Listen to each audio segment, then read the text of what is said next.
The St. Louis Cardinals, game number 3 tonight from Busch Stadium in St. Louis. Dan McLaughlin, Brad Thompson with you. A couple of guys standing out offensively as of late. We start with Brad Miller. Well, since Brad Miller made his Cardinals debut on the 15th of August, look at the numbers. He has been getting it done. He's driven an 11, 353, averaged the 477 OBP. He is doing it. And Tommy Edman, after a great rookie campaign last year, look what he's doing here recently. He's just getting on base. He's driving and runs. Big 2 RBI double last night against Matt Harvey early in the ball game. These guys are stepping up when the Cardinals need them the most. Just about set to go with our first pitch from Busch Stadium in St. Louis. Back and forth in game 2. The Royals pulled it out. The Cardinals took game 1. What's coming up? What's in store? Game 3, starting lineups. First pitch next on your home of the Birds. Fox Sports Midwest. That's cut the lead. Goldschmidt hits it a ton out to deep left, and it is gone! DeYoung being waved in, relay to the plate, the throw, and they got him on the relay. And Bader shoots it in the gap in left center. Here comes another relay. He is safe at third. Cardinals and the Royals have split the first 2 in this series as we get set for game 3. We're at Busch Stadium in St. Louis. The players have yet to take the field. With Erica Weston, Jim Hayes, Brad Thompson, I'm Dan McLaughlin. A very warm and muggy night here in the Gateway City. Now, the start time of our baseball game this evening has been pushed back to 7:20 from the original start time of 7:15. In a show of solidarity, there have been cancellations of sporting events throughout our country tonight and earlier today, which includes some games in Major League Baseball. This is not one of them. Dexter Fowler and Jack Flaherty have decided to stand in unison, solidarity with other Major League players in baseball. And Fowler is a healthy scratch from tonight's game, and the Cardinals organization supports both their decisions. But we do have baseball, Brad Thompson, tonight.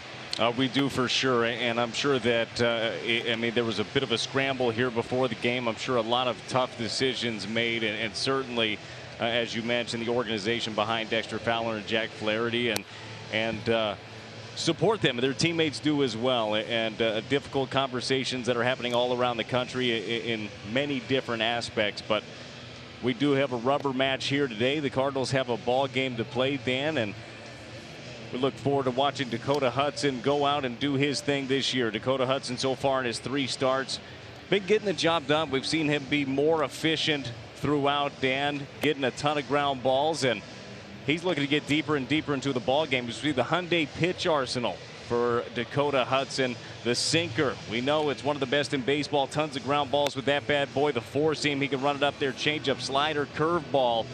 Seeing a good arsenal for Dakota Hudson. So his pitch count will probably be around maybe 85 or 90 tonight. What do you think? Yeah, pretty normal. Last time out, it was 74 pitches for Dakota Hudson. He ended up going 4 2/3. He's really trying to get deeper into the game. As I mentioned, the 3 outings so far, 4 1/3, 4 innings, and 4 2/3. With the pitch count that he's going to have and the feel that he looked like he had last time out against the Cincinnati Reds, definitely believe he'll be approaching that 100-pitch mark, right around 90 probably, and I think we'll see him get deeper into this game. There's a look at Mike Matheny. Now a look at his lineup. Whit Merrifield at the top. Hunter Dozier, Jorge Soler, Ryan O'Hearn, Maikel Franco, Alex Gordon back in there. Mondesi, Lopez, and Cam Gallagher. So many times, pitchers, starters in particular, creatures of habit.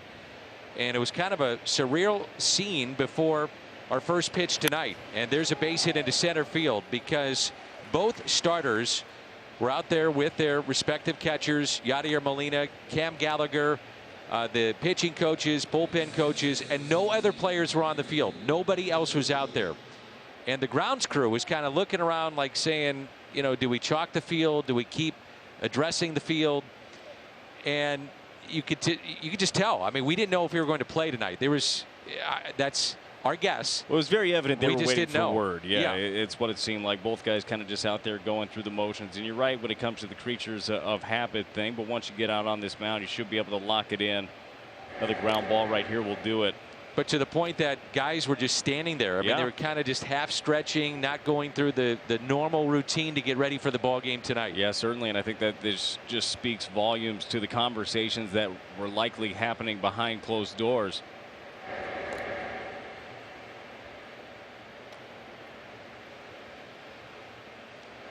So the leadoff base hit, Whit Merrifield. He is a threat to steal. Hunter Dozier at the plate, batting .261, 3 home runs, and he has driven in 7. Room on the right side of the infield. And there's a strike.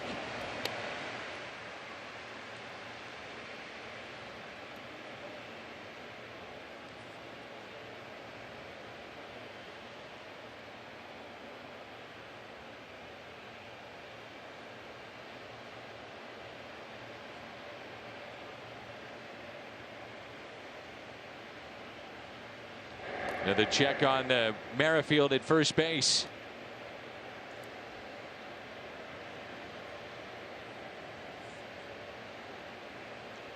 John Goodman and Jason Mott are cutouts with a good seat right in the front row. Jason Mott closed out the 2011 World Series.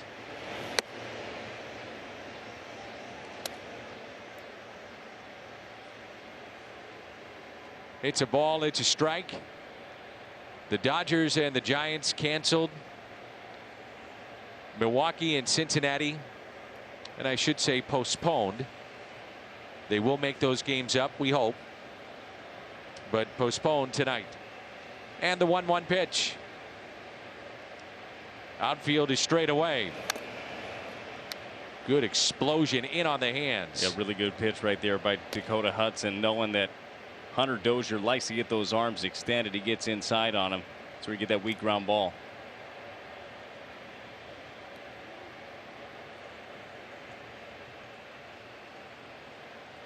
You don't see that look very often, do you, Dan? The one batting glove on the bottom, no batting glove up top. Kind of different. Matter of fact, I can't remember the last time when I saw it or if I've seen it. I used to rock that in Little League, not because I wanted to, but I used to lose stuff a lot. So you're in the carpool and mom's like, hey Brad, here's the other one. You're already down the street. It's too late. It happened. And sometimes, I mean, it makes sense to have the bottom one, right, where the knob of the bat is, but sometimes I would just be right one, the top one. Still look kind of cool. Exactly. That's funny. 2-2 the count. Big gap in left center field. Swing and a miss and a pickoff at first. And the first strikeout for Dakota Hudson. Brad Thompson's Toyota keys to the game. Well, strikeouts work too, but the key to the game for me today, for the infielder specifically, is be on your toes, because you know that Dakota Hudson, he gets tons of ground balls. Most ground balls in Major League Baseball. Him and Dallas Keuchel are tied for ground ball rate. So you got to be ready. You got to be ready early, and hopefully Dakota works quick, gets a lot of sinkers down in the zone, and he gets a lot of ground balls. One out, runner at first. Here's Soler. Long home run earlier in this series. You were a very good sinker baller. Dakota Hudson has a very good sinker. Sometimes people say that when you get worn down, you've heard that theory. Sinker ballers are better on short rest. And you buy that? Sometimes, you know what? Sometimes you just try to overthrow them. There's one right there. I mean, good example of him just trying to get on top of one. Every once in a while, when you're worn down a little bit, all you're kind of focusing on is the strike zone, and then you let that movement just take over. But I like what we saw out of Dakota last time out against the Reds. I think he did a good job of just letting the ball work, not doing a ton. I love the fact that he has cut down big time on the free passes, on the walks. He's pounding the zone more. That pitch taken high, and it's 2 balls and no strikes. Remember last year, the first innings, they caught up with him. 5.73 ERA in the first innings, and then he would settle in. This year, 3 starts, he's allowed just 1 run in those first innings and gets better and better. Good pitch, 2-1. I was talking with Jimmy Edmonds the other day, and obviously not a pitcher, but he said he's seen guys that will go out and basically throw a first inning and try to do what a game would be like out in the bullpen. For sure. And then take it to the field. You have to sometimes. Sometimes you got to visualize, get your sight set down. Good pitch down there.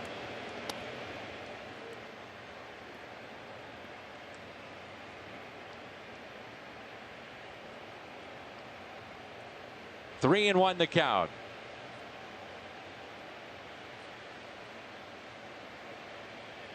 A lot of room on the right side of the infield.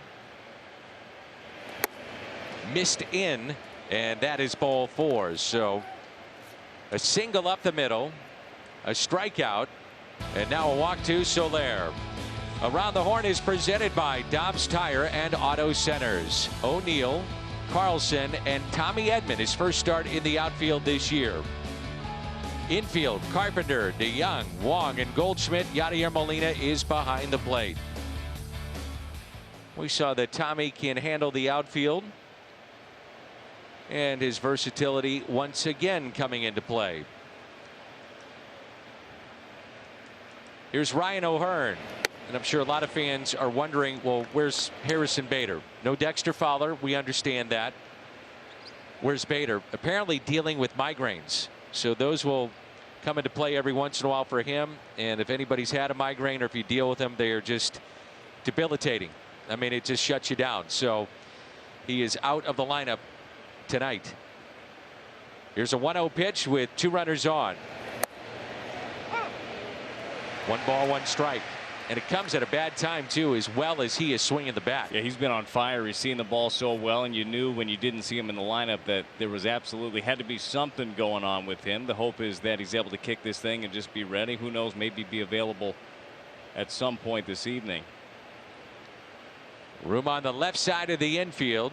Play him to pull. Outfield straight away. Just a bit low. Like how he's staying down there at the bottom of the zone, though. O'Hearn had himself a day yesterday, didn't he? Did he ever? Jeez. Ended up being 3 for 4, scored 2 runs, had that home run off of Adam Wainwright on a cutter that just didn't quite get in on him, because there is room inside there. Dakota can throw his slider in there, but you got to make sure you get it in at least on the inner third, if not in off the plate. That was a career high 3 hits for O'Hearn. Tapped foul. 8th time he's done that, and the 2nd time this year. O'Hearn got to Waino. Waino said the 3rd inning is the inning that got him, even though he went fairly deep into the game. In 2020, you go 6 or 7 innings, you're going fairly deep anymore. Oh, yeah. But he said that 3rd inning was the one that really bothered him. Well, I'm sure. Well, you know this about Waino. He's never going to be totally perfectly happy about his starts. He's a perfectionist. I thought he did a good job. I thought he battled really well and stayed away from the big inning. Inside, O'Hearn, 2nd best in baseball with runners in scoring position, 10 for 20, only behind Nelson Cruz, who's at 524 with his average. The ageless Nelson Cruz. Amazing.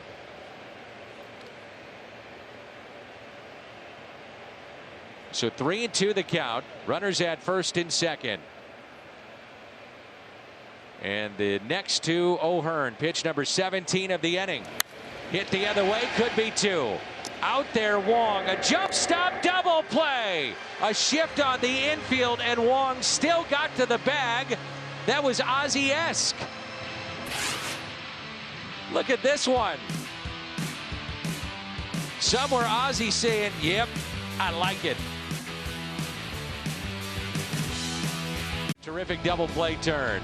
He's at the top of the lineup. Then Tommy Edman, Paul Goldschmidt, Brad Miller, Paul DeYoung, Matt Carpenter, Yadier Molina, Tyler O'Neill, and Dylan Carlson.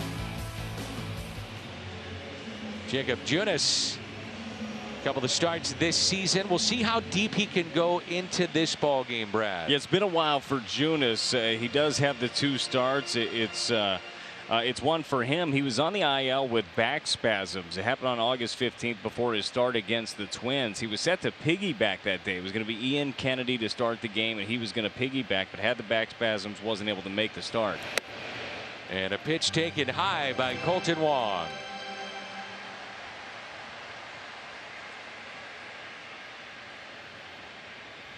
And the 1-0. Base hit into right field. I was just about to say, how many times do you see the great play defensively by Wong, and then you could go to the bank with it? He's going to have a good night at the plate. That's generally how it works, right? Let's take another look at this great play by Wong. See how far he is over there. This ball's hit pretty hard. Matt Carpenter gets it. He has to go forever. I mean, that is a long way, and you could tell between DeYoung and Wong there for a second. Paul's going to the bag there, trying to cover and make sure that Kolten can get there. What an athletic throw to catch the throw that quick, to get that much on the throw as well, Dan. That's fantastic. I love watching him play. Me too. Go steal a base now. Here's Tommy Edman. You know Edman would love to go back in that matchup last night with Trevor Rosenthal. During the shutdown, by the way, Edman worked out a bit with Rosenthal. Those two would face each other. Rosenthal needed to see live hitters. Edman needed live pitching.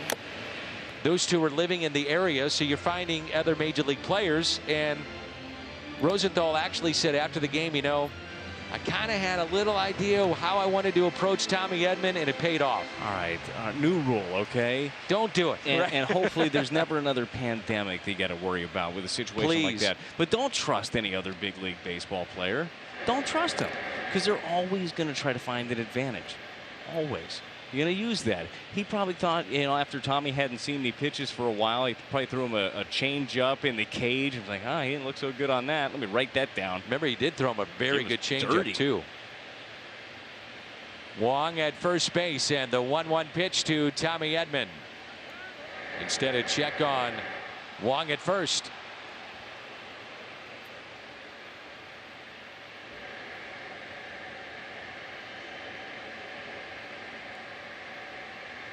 The slider is a key pitch for this right-hander. Yeah, it really is, too. And Junis has mixed it up a little bit. He's got a slower one and a hard one. It's not really a curve and a slider.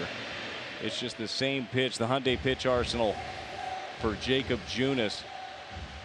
Got the four-seam fastball, sinker, changeup, slider. And again, that slider is one that he shapes, but it's invisible when he throws it at the bottom of the zone. Gets a lot of swing and misses under there.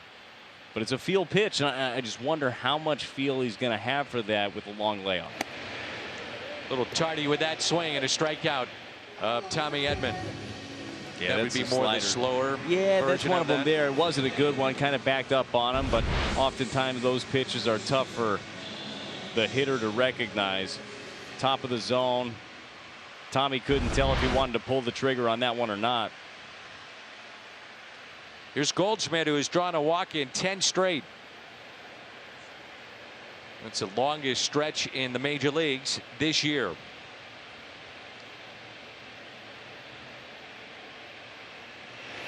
Longest stretch by a Cardinal since Albert Pujols in August of 2008. A quality at bat is a hit, a walk, hit by pitch, sacrifice, or 7-pitch or more at bat. He leads baseball 63%. 63% of his at bats have been that. That's impressive. That really is. Anything too, and oftentimes, I mean, guys aren't throwing the pitches in these areas on purpose, but anything middle in, anything up, a fastball that touches any part of the zone for the most part. I mean, he is jumping on these things. Shift on the left side of the infield. Outfield is straight away. Another check on Kolten Wong.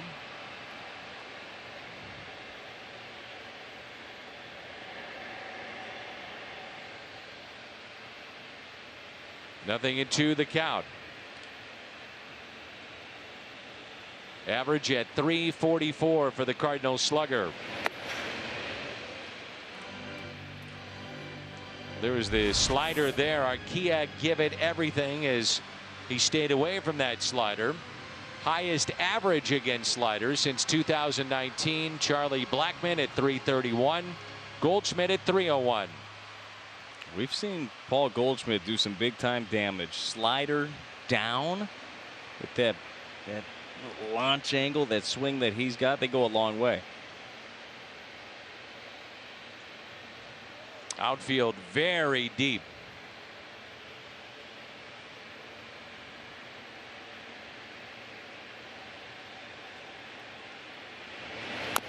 Taps it foul. So he stays alive. This is the 20th game that he's played in. He's hit safely or reached base in 18 of 19. Steady, just constant, and that was something that he was looking for early in the season last year, was that consistency. Second half kind of got where he wanted to go, and this was the year we're looking for Goldie to put it all together. Now, crazy circumstances obviously, but it hasn't seemed to slow him down a ton. Ooh, got the fastball there. 1-2 the count.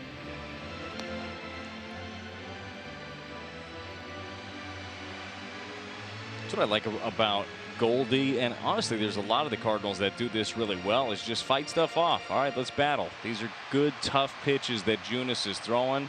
He's pounding the bottom of the strike zone with the slider, with the fastball. Goldie just keeps working. Here's the slider right here. See if he leaves one up. Takes it the other way. Step on the bag, and Wong hustling to second, and he's safe by stepping on the bag. Took away the force.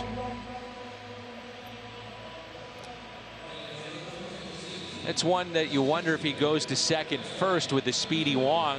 Can he get the return in time for 2? And also eliminates the lead man. All for not now. Gordon, Merrifield, Dozier in the outfield. Around the horn presented by Dobbs Tire and Auto Centers. Franco, Mondesi, Lopez, O'Hearn on the infield. Gallagher is behind the plate.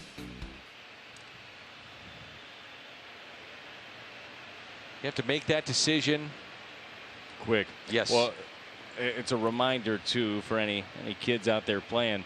You make the decision before the ball's even hit to you. Think through every single scenario of what you want to do, because this game is quick, and especially at this level. That's one of my favorite things too, is when people watch games on TV. I think it's able to slow it down when you watch it on TV. You watch big league ball games in person and how fast it is. You better know what you're doing with the ball. Strike to Miller. 1 ball and 1 strike.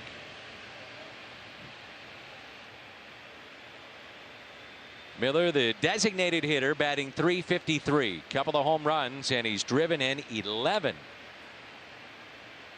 Wong at second. 1 ball and 2 strikes. 4 for 8 with runners in scoring position is Miller. 8 runs batted in.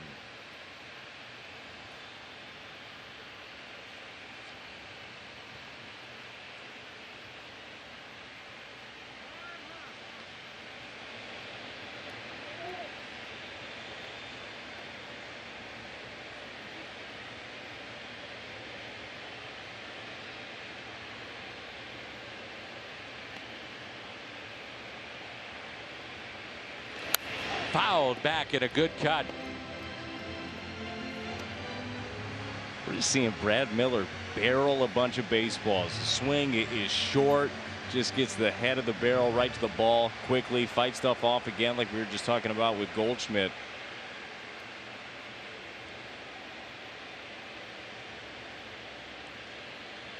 One-two pitch again. Swing and a miss, and he struck him out. Couple of strikeouts in the inning. After 1, and there's no score.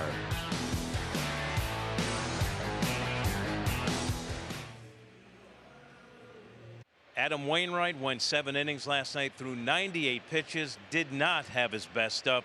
In his words, it was a grind tonight. Waino said he didn't have fastball command, didn't have curveball command until late, but 1 inning bothered him. Waino said the 3rd inning is the one that really chaps me. 2 out, nobody on, and 2 straight walks. You don't have your best stuff, you have to battle. You can't give out free passes. Waino did go deep, and he did keep his team in it.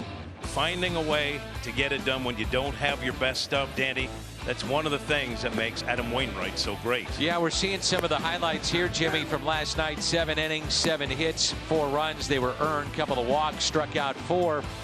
I mentioned that Bader is not in the lineup, Jim Hayes. So he is dealing with migraines. Is there any chance that he would be able to maybe play tonight, or is he done for tonight? Do you know? Yeah, Mike Schultz said the migraine came on last night for Harrison, and he wasn't feeling very good. He said it's not COVID related, but he said Bader is doing better, so he's not ruling out that we may see Harrison Bader in this game tonight. He's chewing on something, Dan, so apparently he's better. All right. Thank you, Jimmy. Here's the next pitch to Alex Gordon, and that is pulled just foul. In regards to Harrison Bader in general, it's just good to see him out here. You know how migraines are, Dan. Sometimes any light, anything, if they're sparking you, you're in trouble. So good to see him out. And with Waino, the update on him being frustrated with the 3rd inning, and you understand that. Thought you hit on it well. The idea that a lot of guys would just kind of crumble in a moment like that and not bear down and make the pitches after walking a couple. He did a good job, man. Battle without your best stuff. Next to Gordon is taken outside.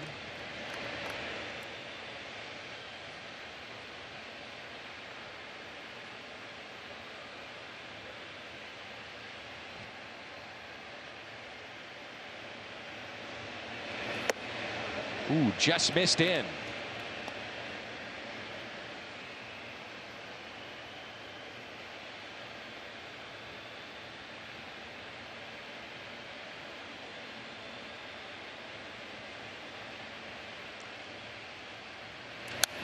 And that's out of play.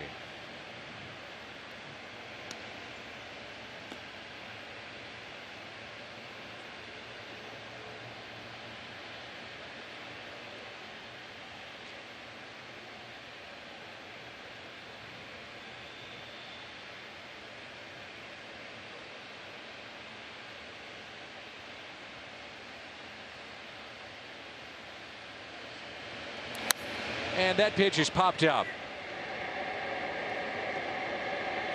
Goldschmidt is there and makes the catch. Introducing Quick Pick, MLB Rally's new game where fans predict outcomes and compete for cash. Restrictions apply. See rules and enter at MLB.com/QuickPick. And with 2 outs, it's Adalberto Mondesi.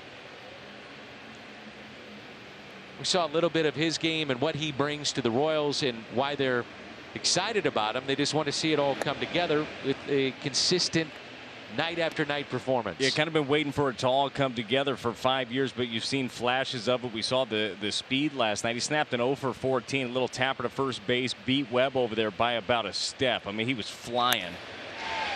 Line to short, and DeYoung makes the play. So Mondesi retired. Hudson through 2. DeYoung, Carpenter, Molina coming up, and there's no score.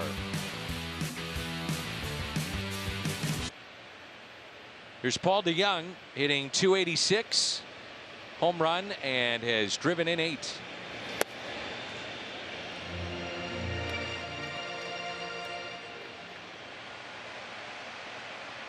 Carpenter to follow, and then Yadier Molina. Shift on the left side. And that is whacked into the glove of Franco. He's up and fires a strike over to first. What a play, Michael Franco. This is a really nice play. Paul DeYoung, we've seen him crush a couple of hanging sliders already. Franco catches this on the short pitch, gets up quick and makes a strong throw. We saw a similar play last night where Franco's throw was up the line a little bit. Good adjustment, good play.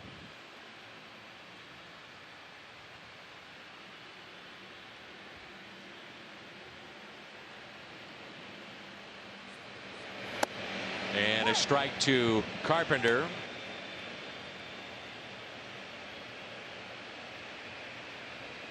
.214 the average, 1 home run, and he's driven in 12.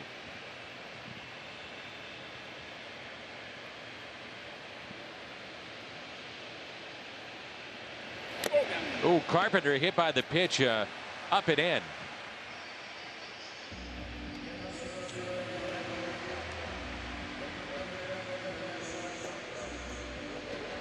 Back of the right arm, maybe. Yeah, June is trying to. He just pulls that one across.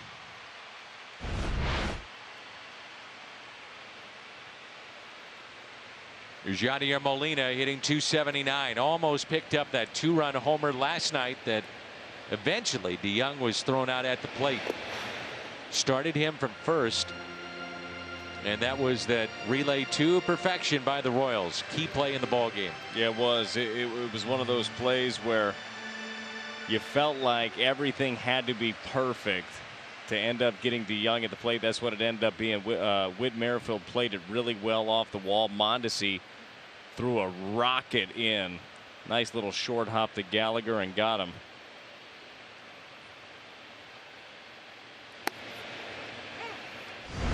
Here it was last night off the top of the wall. DeYoung running. You can see hesitant.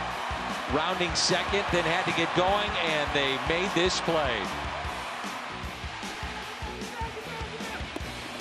Now, clearly, if he's going full speed around second base, he scores easily.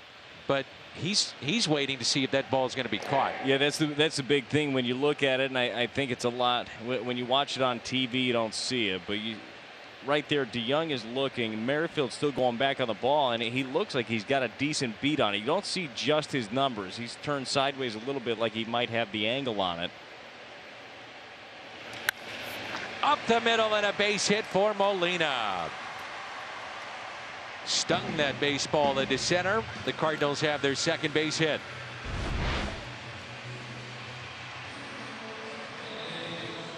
Seen a lot of this from Yachty since he's come back, haven't we, Dan? Just the shooting it right back up the middle. So he's just simple. He's trusting the hands. Any sort of fastball that is middle up, I mean, that's exactly what he's trying to do with it. And then every once in a while, if he gets in a spot where he thinks that he can really get big and do some damage, he'll do that. But right now, simplifying things. Tyler O'Neill, 3 homers, has driven in 6. Runners at first and second. Chased a pitch up and strike 1. You got to get Tyler O'Neill going again. 2 for his last 30. He struggled a little bit in his last 9 games, but man, he started out looking so good. He's been laying off the slider a little bit. Barrel rates have been good. Hard outs. Got to get him back to being that guy, because this lineup changes dramatically if O'Neill's doing it. The check swing and nothing in 2.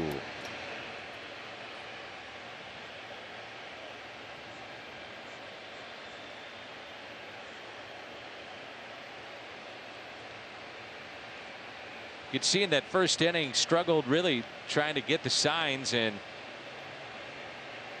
catcher Gallagher is giving signs on the chest, and then also kind of the traditional way to give the signs. Well, he taped up those fingers too, so you can see them a little bit. Oftentimes it's hard when you're looking. He's taped up the fingers, and the fingernails are painted with that neon. That's going to look good on the plane tonight too. Probably matches his suit. Maybe. On the outside corner, and a strikeout of O'Neill. That's a tough pitch right there.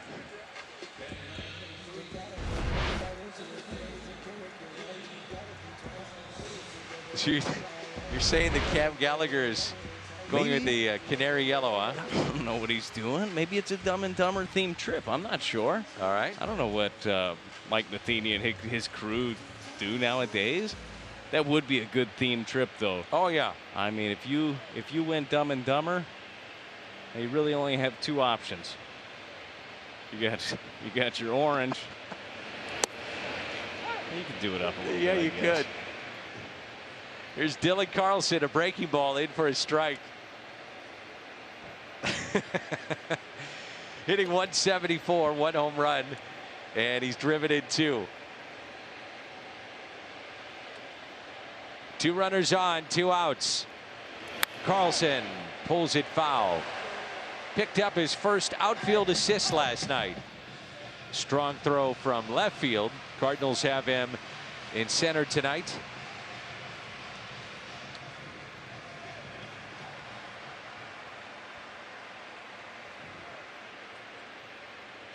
was a pretty play last night, too. I mean, everything fundamentally sound about what Dylan did. He got behind the ball really well. He got the momentum, caught it on his throwing side, and fired a dart to third to get Witt. Hits it the other way and out of play. Here it is last night. Whit Merrifield, I mean, taking a big-time chance right here, trying to run on Dylan Carlson. Probably don't have a ton of data on him, but Adam Wainwright is pumped up, and at the time especially, I mean, that is a game changer right there. At that point, it was a one-run ball game. You had a runner on second, nobody out. He catches that ball. All of a sudden, you still got that one-run lead. You got 2 outs. Big play right there. And the 0-2 pitch in the dirt. By the way, for Yadier Molina, that's hit number 1,976. 4 shy of Red Schoendienst, 6th all-time in Cardinals history.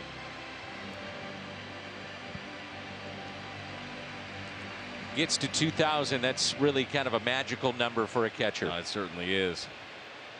He'll be there sooner than we know. That's a couple more weeks the way that he's been swinging the bat. 1-2 pitch. Swing and a miss. Strikeout of Carlson.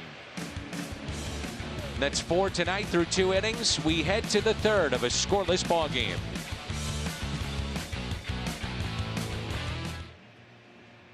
A member of the St. Louis Cardinals, but picked up his first as he faced his former club for the first time last night. His 7th save of the season for the Kansas City Royals. Rosie said after the game last night he was comfortable out there on the mound for a couple of reasons. One, he was facing some of these guys, particularly Tommy Edman, not too long ago during the shutdown at a field outside of St. Louis. He was facing Tommy Edman, Colton Wong, Paul DeYoung, Matt Adams was there as well, getting some work in.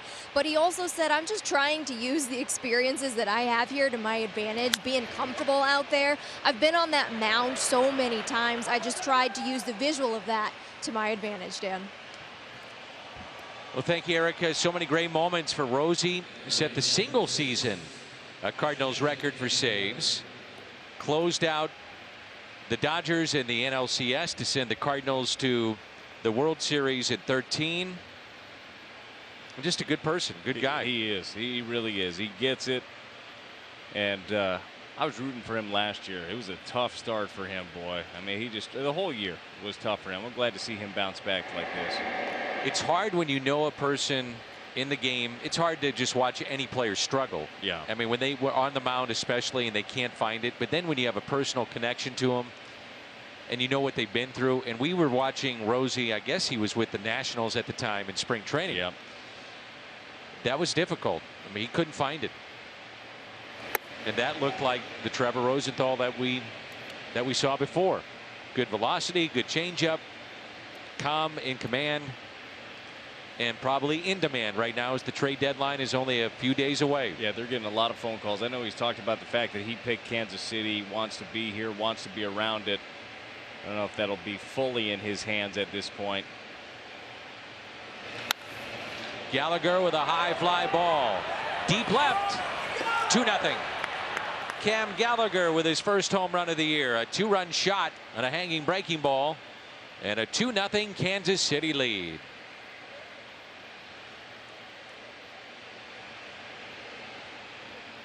And for Dakota Hudson, he just can't leave it there. I mean, a little spinner.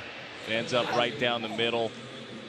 Batter beforehand, Nicky Lopez, by the way, swings on the first pitch. That's every inning. See that thing spinning? It's got slider spin, but it goes nowhere. Ends up coming back a little bit, and that's right into the swing of Cam Gallagher.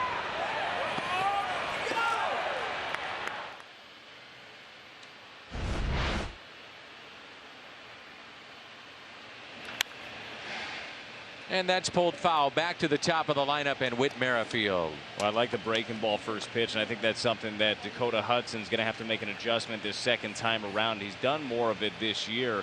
His off-speed first pitch. Each first batter of each inning so far has swung at the first pitch and hit it fairly hard. 2 hits so far.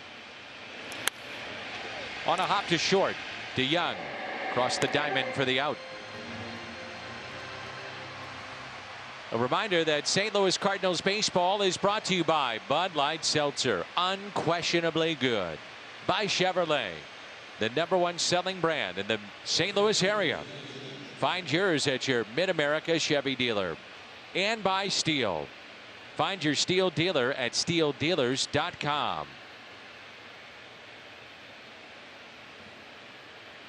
Hunter Dozier struck out back in the first. Another ground ball foul.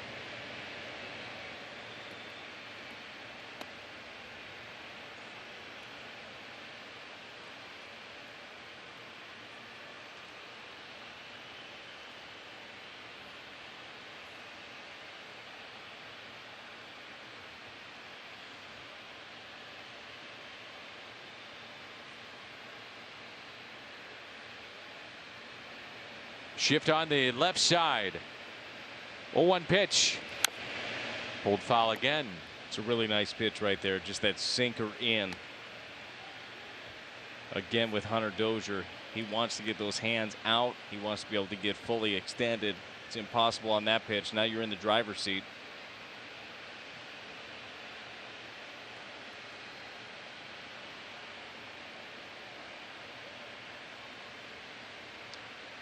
And the 0-2 pitch. Taken low. 1 ball and 2 strikes.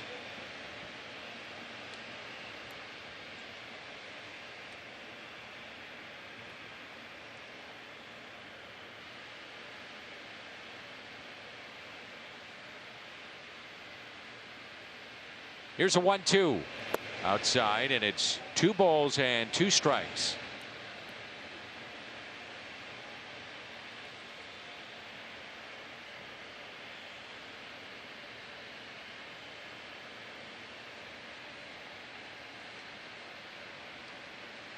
The 2-2 in the dirt, so a couple of foul balls. It was 0-2, and now he's worked the count full. Just focus down here. I mean, that's the key. I don't think that it doesn't have to be on a corner, doesn't have to be perfect. Just bottom of the zone. Get yourself a little ground ball, a little weak contact.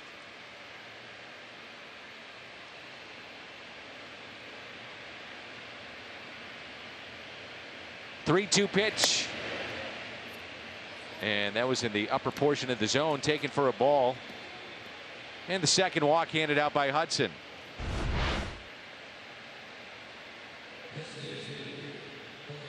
That thing popped out of his hand right away. You just see the big hump in it. A lot of times, like good breaking balls, and Dakota's got a good one. We've seen a few of them. That was one that you could just see right out of his hand. It kind of goes up and then comes down. That's easy for a hitter to pick up. The really good curveballs coming out of his hand, you can go straight and then down. Here's Soler, strike 1.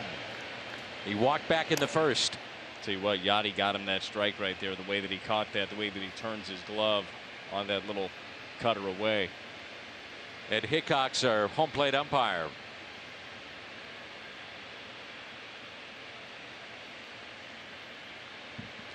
Outfield is straight away. Cardinals have turned a double play tonight.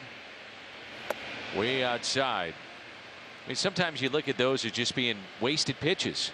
I mean, he's not going to offer it that. No, I think that it's all about starting point. But the key is right now, and I think that Yachty is sitting so far out there because he realizes that Dakota hasn't quite got a feel for that slider yet. And he wants to make sure that he's getting his starting point further away.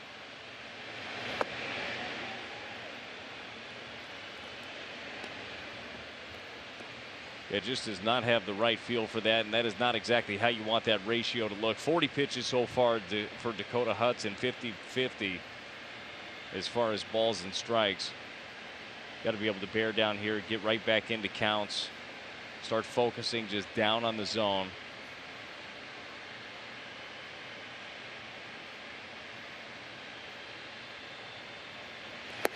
There's a strike, and that'll even it up at 2-2.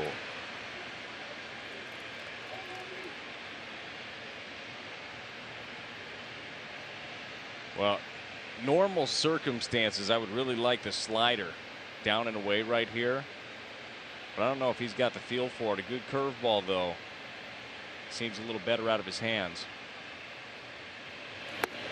And he runs the count full. So it's been a struggle here. Yes, yeah, he's fighting himself a little bit. You see him pulling off of a few different pitches. We've seen this with Dakota before, though. Then he's been able to lock it back in. I mean, that's going to be the key for him. Key for guys in big situations. Slow the game down. Slow it down a little bit. 3-2 pitch. Don't start the runner. Fouled back. Really chance it here if you start the runner. Soler strikes out a bunch, and Mike Matheny knows all too well about the man behind the plate.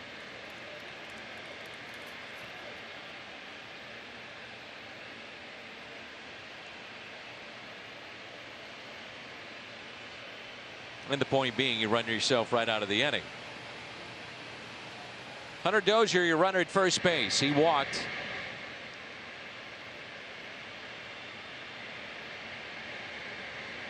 A little bigger lead this time at first base, not running.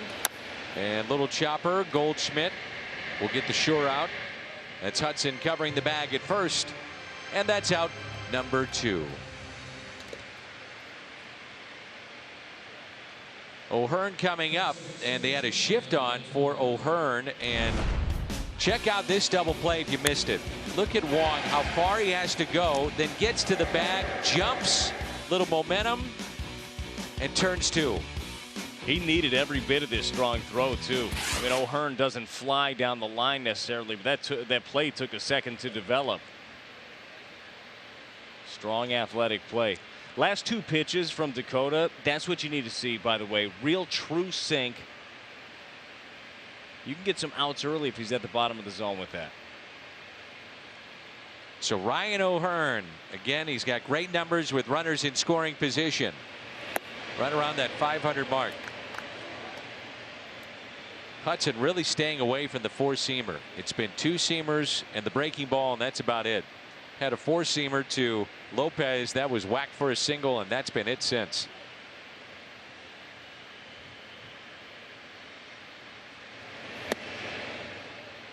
Doesn't get the call there. Yeah, Yachty trying to get him one there, bring it back in. 7 for 13. First pitch strike so far for Dakota Hudson. He's been fighting. He's been battling. What were we just talking about earlier with Adam Wainwright? The fact that sometimes you got to battle through games where you don't end up having your best stuff. It's a 2-0 ball game right now. That is very doable, but you got to try your best to keep it right here.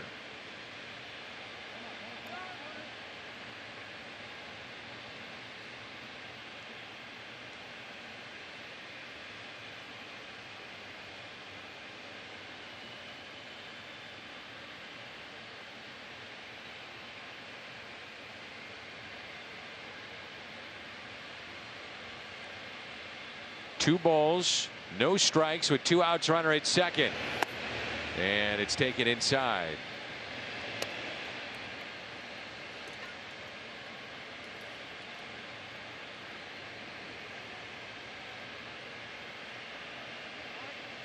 No activity in the Cardinals pen, and they're just going to put O'Hearn on. So O'Hearn will walk, and it brings up Franco. So 2 walks in the inning, 3 total in the game, 1 intentional. And now Maikel Franco already with the Royals leading 2-0. So he was swinging first pitch last time. I mean, he was hitting dead red sinker, hit one hard, but grounded out to third. Be careful here. And a strike. A little slider went off speed there. Still not the shape that he wants that thing to have, but a strike that is off speed. At least it throws off the timing a little bit for Franco.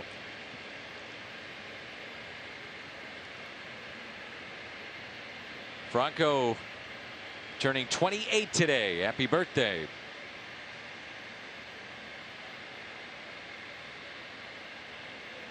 And the 0-1 pitch. Cardinals will play in a doubleheader tomorrow. Will be on the air at 1:30. Kwang Hun Kim against Chad Kuhl in game 1. Game 2, the Cardinals have Johan Oviedo. And the Pirates have not announced a game 2 starter yet. Here's a 1-1. 1-2. Friday, Saturday, and Sunday, the Cleveland Indians in town. Very good team.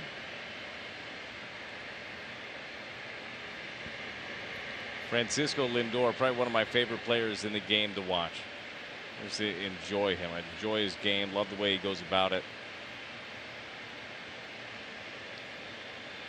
1-2 pitch, and it's lifted in the air out to shallow right center. Dylan Carlson puts it away for the out. Cardinals strand or rather the Royals strand a pair. Cardinals coming up in the home half of the third. Proceeds benefit Girls on the Run St. Louis and Cardinals Care Redbird Rookies. Register at cardinals.com/5K. Cardinals have the top of the lineup. Colton Wong, Tommy Edman, Paul Goldschmidt. They trail 2-0. Home run hit by Cam Gallagher. A 2-run shot. The top of this third inning. Bottom half, and here is Wong. And the first pitch taken for a ball, down and in.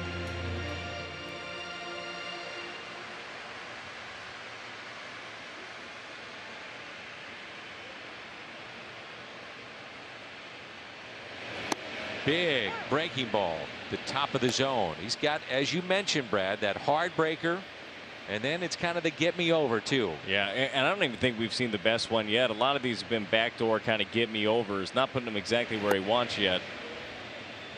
Change up there. Now, not sure if Jacob Junis is going to be on a pitch count today. I mean, again, he had been on the IL for quite some time.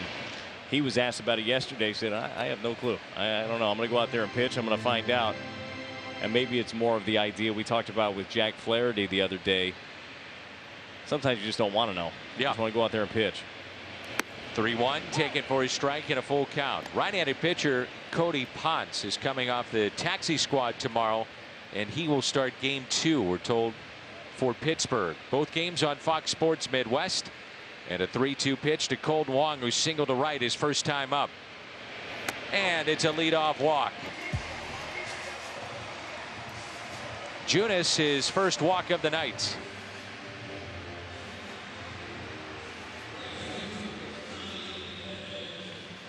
Cardinals just do not see fastballs. Now, part of that is Tommy Edman. Ton of breaking balls that he sees. We mentioned with Paul Goldschmidt, a lot of sliders. Yep. Dylan Carlson called up. He might be seeing the fewest fastballs of anybody in the game right now. He has, yeah. Anybody that has more than 30 at-bats. He's seen more off speed.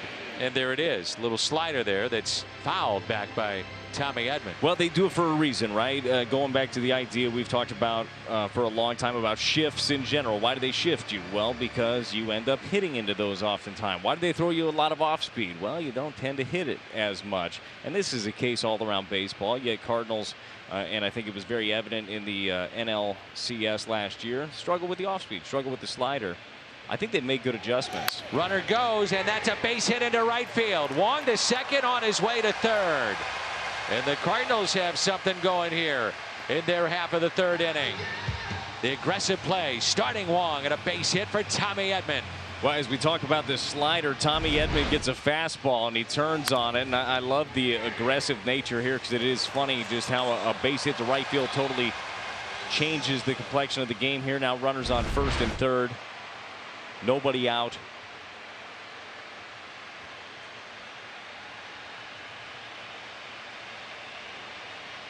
So here is Goldschmidt, grounded into a fielder's choice first time up. All kinds of room on the right side of the infield. Nobody out.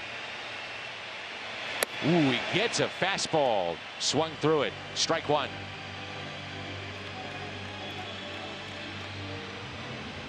I'll tell you what he's likely to get here. No shocker, is going to be a slider. But the last couple that we've seen from Junis have kind of backed out of his hand a little bit, been up in the zone. There it is right there. Same thing. I mean, he leaves that thing over the plate. Obviously, that one's not hittable. Doesn't have a really good feel for it. Might have to go back to the fastball. And we know what Goldie's been doing to those. Very deep. Good speed. Edman at first. Wong at third. And the 1-1 pitch. Goldschmidt gets underneath it. Hits it high in the air. Out to deep left at the wall. And it is caught by Gordon. Just got under it and almost made it a 1-run Cardinal lead. He just missed it. Wong tags up and scores, and it's a 2-1 Kansas City lead. does that not get out of here? I thought that was going to keep traveling right here. Well, this is the slider that we're talking about, and he just does get under it. It's a backup slider that's not where he wants it.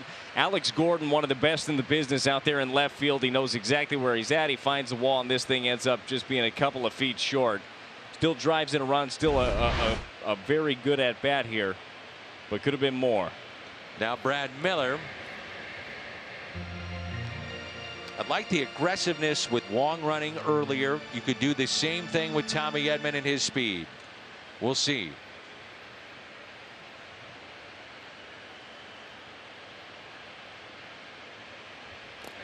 And back in safely.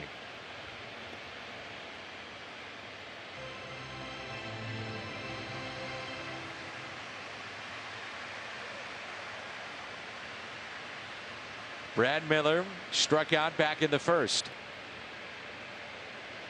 And that is a ball outside. 371 feet, by the way, for Goldschmidt. Needed about 372 and a half.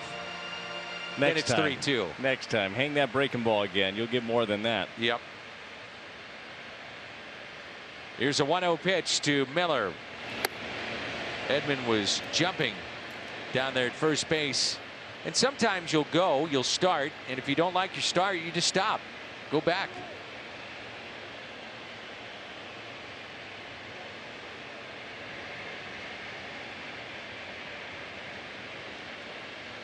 There he goes. Edman is safe as the ball gets away, and now he's on his way to third. And there is the speed of Tommy Edman coming into play. Well, you mentioned him jumping on the pitch before. He gets a really good jump on this one, and then the awareness to find the baseball after he pops up on the slide.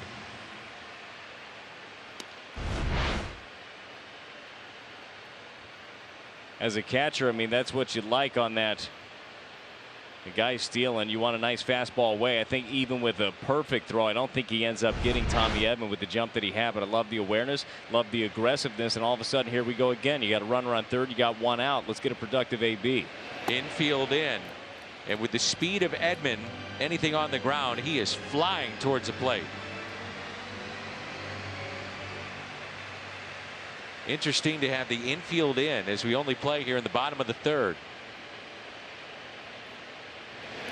And Miller takes a strike. DeYoung on deck.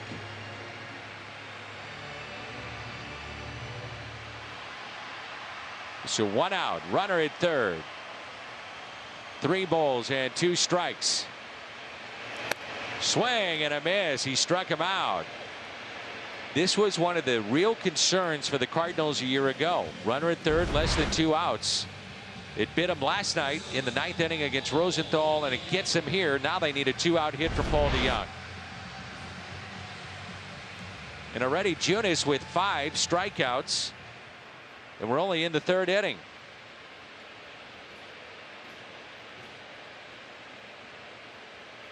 DeYoung was robbed by Franco down at third on a hard hit ball back in the 2nd.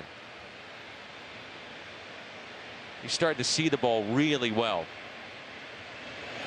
And looks at a fastball, then a strike, catches the bottom of the zone. I was impressed right when Paul DeYoung came back, the way that he was driving the ball to right field. Now the first game back he didn't have much to show for it, but a couple of hard hit balls just told you how on stuff he was, that he's been pulling some off speed.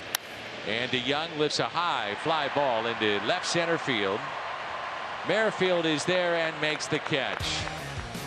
The RBI for Paul Goldschmidt, his 9th of the season. Cardinals on the board. Alex Gordon is coming up.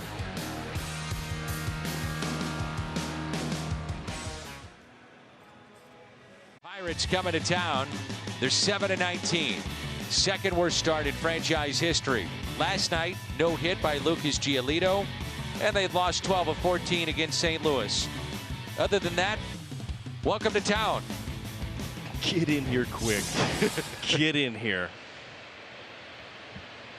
But as we know, it can change just like that. That's how baseball go. The 7-time Gold Glover. This guy has turned into some kind of player for the Royals. Alex Gordon. Now in the season, hitting 179, But really, as we mentioned, he, along with Salvador Perez, the face of the ups, the downs, the winning, the losing. Alex Gordon pops it up. And DeYoung is there to make the catch. You know, one of the trends in baseball, Brad, and we saw it last night, we just saw it moments ago with the Cardinals, strikeouts with runners at third base, less than 2 outs. Well, in 2019, it was about 22%. So a year ago, 22%. In 2008, it was about 12%. Wow. So it's really changed. I mean, you'd have to imagine that the change just goes back to analytics in general, right? Of not having that different swing. Say, hey, the numbers bear out that if I just take my same swing and I shoot for my doubles, my home runs, all that ISO. Coming in, Wong, and gets the speedy Mondesi.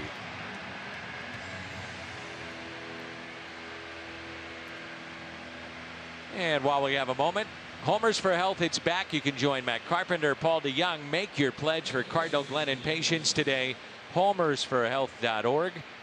And make a difference in helping sick and injured kids. Nicky Lopez. Well, this is what Dakota needs. He needs a quick inning. Nicky Lopez jumped on his first pitch last inning. Got to make sure you're fine with this one. Good pitch. Better feel for that slider. One of the best ones we've seen. Looks like he's just slowing himself down, controlling himself a little bit better here in this inning. Right-hander Jake Newberry is throwing in the Kansas City pen. Pitch number 57 for Dakota Hudson. Lopez singled to left and scored back in inning number 3. That's the thing. Early innings, it just seems like it takes him a little bit to get going, and then you look up and he's in a rhythm. It'll give you 5, 6, 7, sometimes 8 innings. And I think a little bit of it could go back to your thought of trying to do different things before the game. Get a look at his pitches per inning. The third inning labored quite a bit with 25, 17 in the first. Nice in the second. So far, so good here in the fourth. But you got to be able to get a feel for everything. And his ball moves around so much. I mean, I understand that it'll take a while to figure out where you need to set your sights. Good pitch. Got him to reach. Wong. And a 1-2-3 for Dakota Hudson. Carpenter, Molina, O'Neill coming up. It's a 2-1 game here at Busch. It's for just $1 after any Cardinals home run. Fred Bird, what is he up to tonight in Big Mac land? He is, well, he's had a bird bath. He's been bird watching. He has been ironing his clothes. And tonight he is sewing. Is that a nice little blanket? Did I tell you about the gift that Fred Bird gave me a couple of years back? No, you didn't tell me. He sewed me. Well, this reminded me. He sewed me a nice sweater. Is that right? Yeah, it's beautiful. Got little Fred Birds on. You know, like the Christmas ones that have reindeer all over? Mm-hmm. It's like that, but with Fred Birds. So you can go to any ugly sweater Christmas party is what you're saying. That's offensive. No, it was a gift. It's beautiful.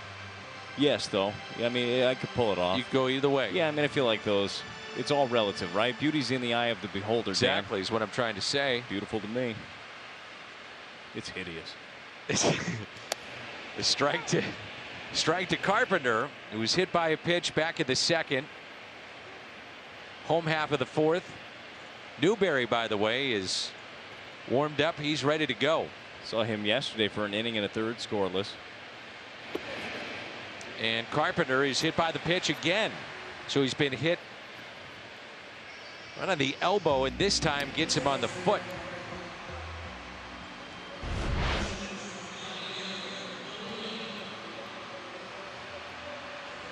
At least that one looked like it caught him on the underside. I mean, you never know with the foot, but looked like it hit more shoe than foot there.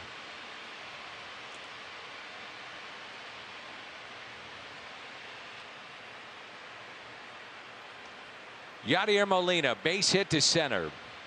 1 for 1. Check swing and did go.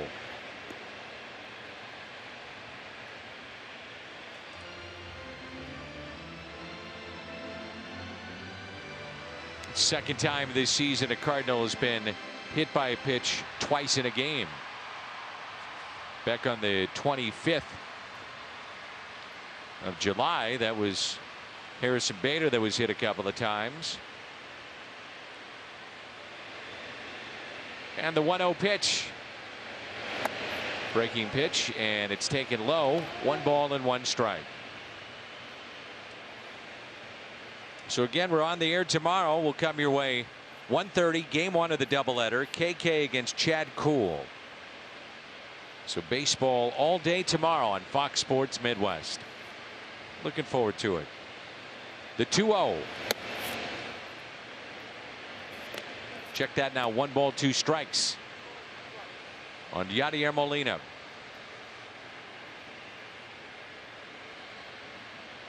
Dan, I know you're a traditional baseball fan, and you love Yes, the I game. enjoy the 7-inning doubleheaders. Okay. And you? Yeah, I do. I think they've been fun. Yadi pops it up, foul territory. O'Hearn. And you think about where the Cardinals were, having not played in 17 games. They were necessary. Absolutely necessary to get through that brutal stretch of baseball, and it's still not easy, as we've seen. But it was necessary. I mean, they had to get through those games, and the doubleheader against the White Sox, the 2 doubleheaders against the Cubs, 5 games in 3 days. You had to have it. Yeah, you got to do what you got to do at this point to make up all these games. Here's O'Neill. Austin Gomber was talking about this yesterday on the Zoom meeting with the media. He was asked about all the doubleheaders, and he said, look, sometimes it can actually be an advantage, all these games, because you have starters now that are going deeper and deeper into ball games. Maybe a reliever only has to pick up 1 inning, or maybe it's 2. For sure. I mean, there's definitely something to that. And tomorrow, I mean, the Cardinals have KK going, who gave you 6 strong last time out. He's looking to build off that. Certainly can. And Oviedo Johan Oviedo gave you 5 last time. Yeah. So, I mean, I feel like you're in really good shape heading into this one. Here's an 0-1. And Carpenter off the second and in there safely. Aggressive. See it down. So he puts himself in scoring position. Boy, he read that very well. He did. Yeah, Carpenter's not the fastest guy in the world, but he's got really good instincts. I mean, that was one you saw. There was 0 hesitation. As soon as that ball hit the ground, he knew he was taking off.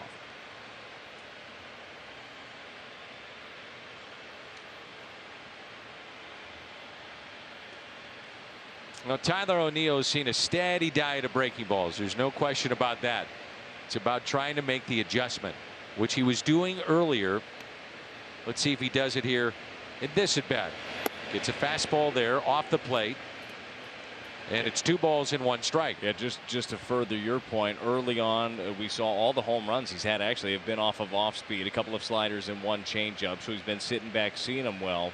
But out of the 12 strikeouts that Tyler has, 9 of them have been on the off speed. Most of those are down and away. So it's just about the pitch recognition. You know, his swing rate has been down a little bit. He's been more selective.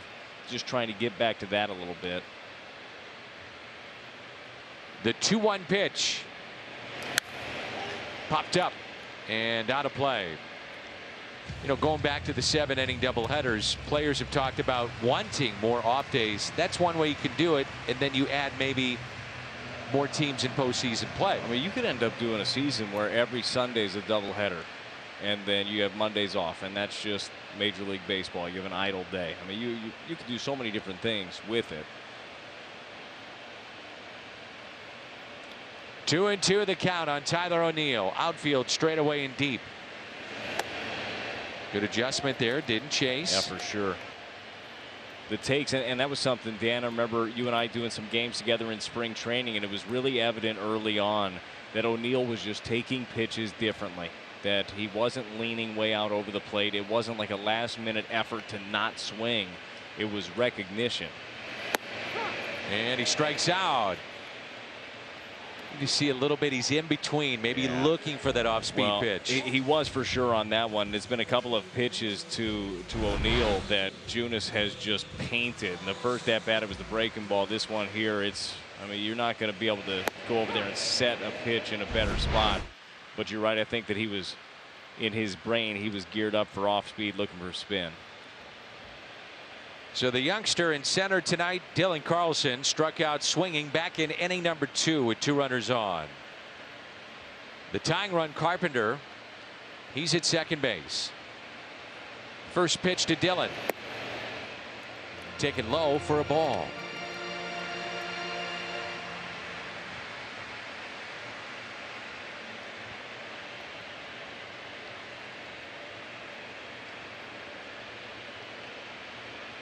Picked up his first big league homer on Sunday. First outfield assist last night. And the 1-0. 2 balls and no strikes. May have crossed him up on that pitch. It was like odd, didn't it? Yeah, I mean, couldn't tell there, but it actually looked like that hit Ed Hickok's behind him and actually bounced back in. Sure did.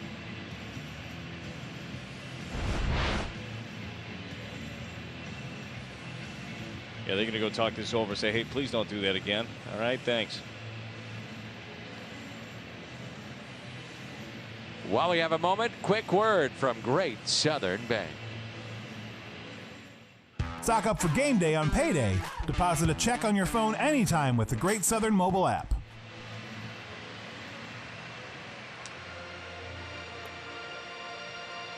Seems like Dylan Carlson has been coming up a ton with runners in scoring position, or just in general a runner on. Can he come through? Here's the count right here. 2-0. Fastball catches the outside corner.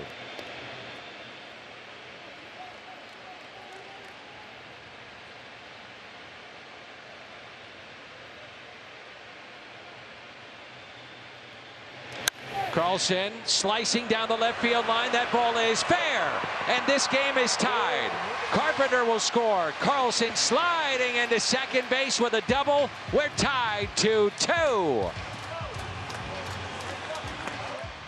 That swing right there, that approach right there from Dylan Carlson is the one that we've been talking about, the one we've been waiting to see. We've seen in spring training. We've seen him do it throughout the minor leagues, and waiting for this moment to see it here. Going opposite field, going the other way with the breaking ball. The slider here from Junis, inside out. Just good hitting. That ball off of the bat of a left-hander down that left field line. That's going to be tailing away from Gordon. Good piece of hitting right there. The right-hander, Jake Newberry, coming on. Dylan Carlson has tied it up. It's 2-2. 6 home run kit sweepstakes for the chance to win exclusive Cardinals merchandise like an autographed item. Visit www.cardinals.com/Phillips66 to enter. Jake Newberry. So back-to-back nights for this right-hander for Mike Matheny. 9 2/3, 1.86 ERA in his 8 games this year. Well, this is one, if you're going back-to-back in a shortened season, probably thinking it maybe is just one hitter, just to get that one out and then maybe regroup. We'll see. It could very well be. They had him cranking last inning. I mean, they had him hot early. Here's Colton Wong. And he's going to have to face a couple of lefties here. You got Wong, and then you have the switch hitting Edman. After that, you have Goldschmidt, and then another lefty. Well, Gallagher and Newberry going to go talk this one over again. He looked crossed up on that one. That's twice in this inning. He said, look, I didn't paint my nails for no reason. All right. We have signs. Let's follow them. See these fingers. But runner on second, you're going to go through different sequences. It's an important thing when a pitcher's coming into the ball game. You got to know exactly what set of signs you're using.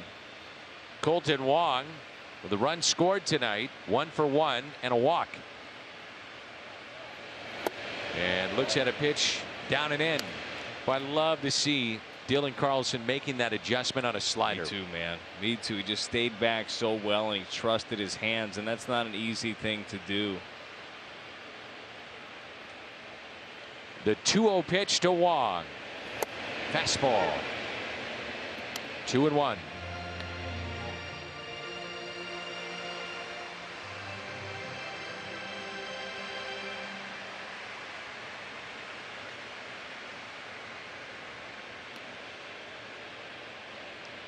Two balls, 1 strike on Colton Wong. Good speed at second. Way outside, and it's 3-1.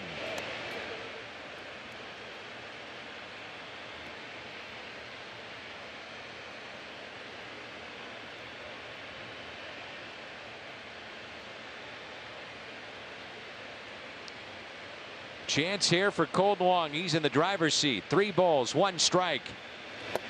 Off speed pitch. Drops in for a strike. 3-2.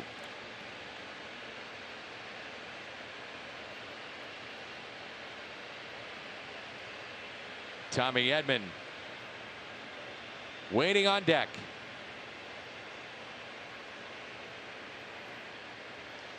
Big gap in right center. 3-2 to Colton Wong. And Wong lifts a high fly ball to left field. Alex Gordon under it, and he makes the catch. 2-out double. Dylan Carlson brings in Carpenter. New game, we're tied 2-2. As we go to the 5th, the pandemic has caused hardships across the country in so many ways, including access to food. The Cardinals and Royals have joined forces with a campaign called Team Up to Fight Hunger here in St. Louis. They're raising money for the St. Louis area food bank. That food bank has seen a 40% jump in people in need of food since the pandemic hit. People are suffering. If you can help, please go to cardinals.com/hunger and make a donation. Cardinals.com/hunger. Danny, lots of folks struggling right now. This is a great way to help out somebody in need. Absolutely. Good stuff. Cardinals Care doing so much during the pandemic, involving baseball and those not involved in the game of baseball. Just trying to do their part. Yeah, huge in our community. It means a ton. 1-2 the count on Cam Gallagher.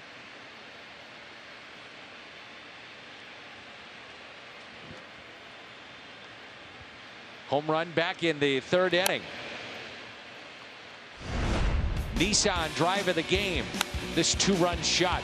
Gallagher put the Royals on top 2-0. Cardinals have answered back with a couple runs. We're tied at 2 as we play here in the top of 5. See the difference here with Dakota Hudson this inning, specifically with Gallagher. It was a little slider. It was a backup one. He's been staying hard here first 3 pitches. And a swing and a miss and a strikeout. Dakota Hudson, his 2nd of the night. You see, even Dakota, I think he said, hey, did that back up? Yeah, it did again. I mean, that was very similar to the pitch that got thrown out of the ballpark. That looks like a sinker, honestly, and you could tell by the way that the ball is spinning. That's supposed to be a slider. It's supposed to be down and away right there. So to me, that just kind of tells him where he's finishing. And look, sometimes it's the end result that matters the most, okay? So you end up getting the punch out. You make your adjustment next time. Top of the lineup, Whit Merrifield. That's taken low. Cardinals Care began in the late 1990s. Over 20 ball fields have been built. Redbird Rookies, which is about getting kids involved in the game, but also in the classroom.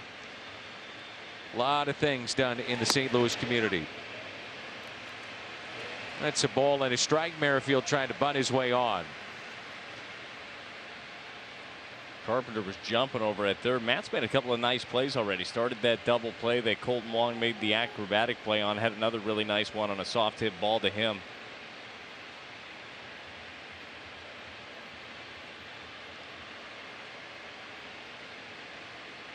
Here's a 1-1 pitch. Popped foul and out of play.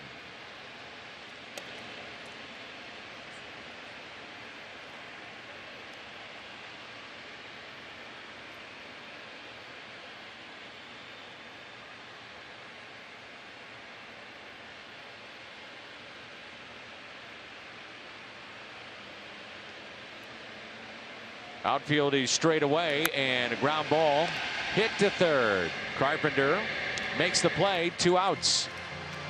After the intentional walk to Ryan O'Hearn. That's 6 in a row. Yeah, I'm digging that. He looks different. I mean, he looks a lot different right now. I know he had the backup slider for the break for the strikeout a second ago, but Dakota looks a little bit more under control the last couple of innings. And look, this next out's a big one. Pitch count's at 68 already, but Dakota in his 3 starts so far, it's been 4 1/3, then 4 innings, then 4 2/3. Last time out with 74 pitches. He's looking to get over that 5-inning threshold, then some. Hunter Dozier struck out back in the first and walked into third.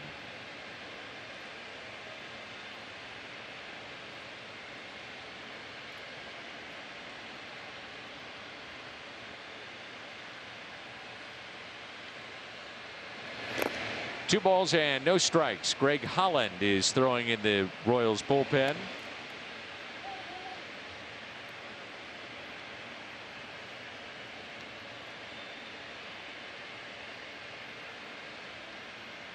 They're stretching out in the Cardinal pen, but nobody up throwing.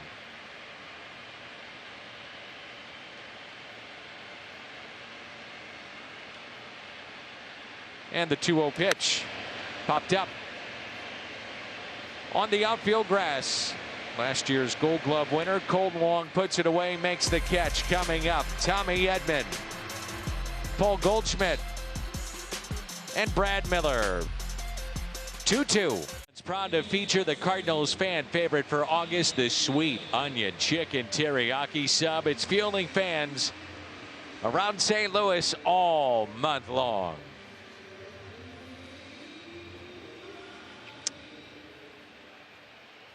Alex Gordon in left.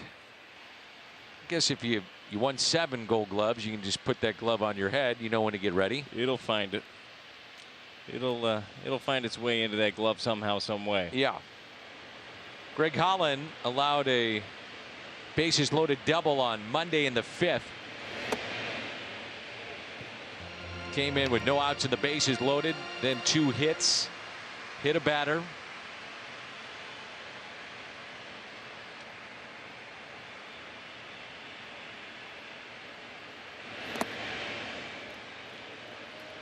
Two balls and no strikes.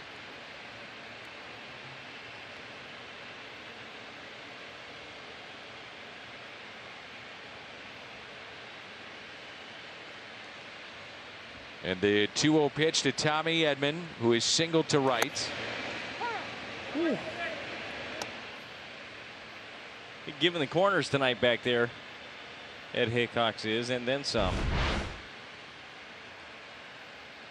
Oh. It's the most egregious of those.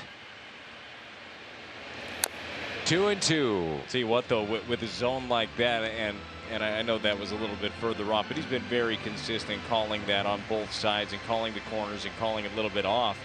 To me, that's a day where Dakota Hudson, when he's got a real good feel for everything, I mean, he'd be smooth sailing.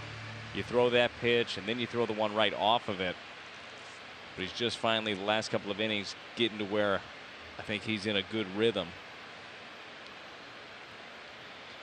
2 balls, 2 strikes. And the next to Tommy Edman. Inside. On deck, Goldschmidt, then Miller. Goldschmidt almost picked up a 3-run homer. Did pick up an RBI his previous at bat.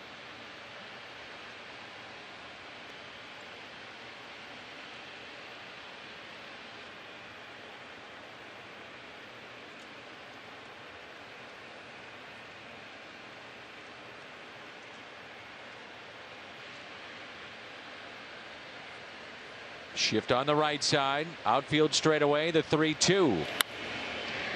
On a hop. Knocked down by Lopez. He's got to hurry, and he is out.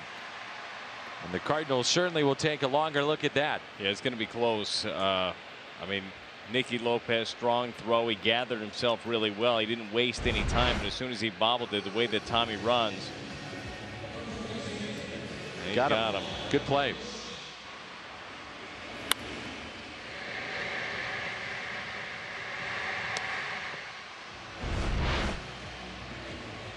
So no challenge by St. Louis. Here's Goldschmidt, that RBI that he picked up back in inning number 3, his 9th of the season.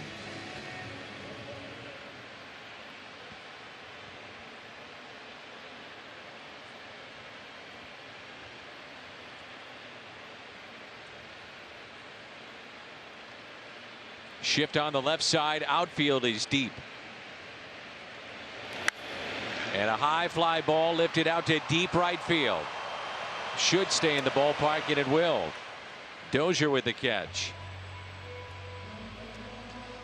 So a deep fly ball to right. This one in the 3rd. Take a look at this with StatCast, powered by Google Cloud. With a couple of sliders in a row, Junis hung this one, and off the bat it looked like it was just going to keep going, but Alex Gordon finds the wall, still drives in a run. A very productive at bat by Goldie, but really thought that was going to be a 3-run bomb right there.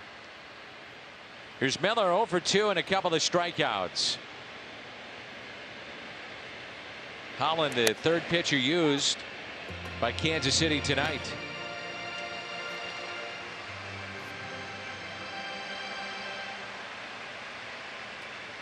Royals will have an off day in Chicago. Then they'll take on the White Sox. Danny Duffy will go on Friday night. There was some talk that he would go tonight, but they pushed him back a couple of more days of rest, and he'll go on Friday. Yeah, better safe than sorry with him. He was dealing with a little forearm fatigue, but obviously that's all good to go. 0-2 the count on Miller. Cardinals will see Kansas City in Kansas City in September. And where will these two teams be then? Really just about a month of the season left. That's it. The 1-2. Miller out in front, lifts a high fly ball into center at the wall and gave it a ride. That ball carried all the way to the wall, and Merrifield is there. Holland says wow as he walks off the mound. Salvation Army for Sinclair Cares. Iowa storm relief to help devastated families and farmers rebuild their lives after a recent storm that smashed homes and damaged farms. Our neighbors in Iowa need help now. Your support will aid families and individuals who have been affected. Donate now at sinclaircares.com. Dakota Hudson out there for the 6th inning. First time he's done that so far this year, and really looking like he's getting locked in. Jorge Soler up for the 3rd time.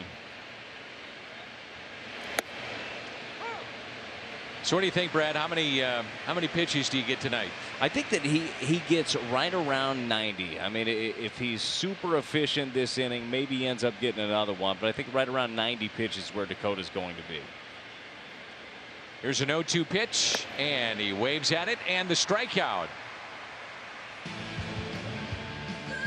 So the 3rd strikeout for Dakota Hudson.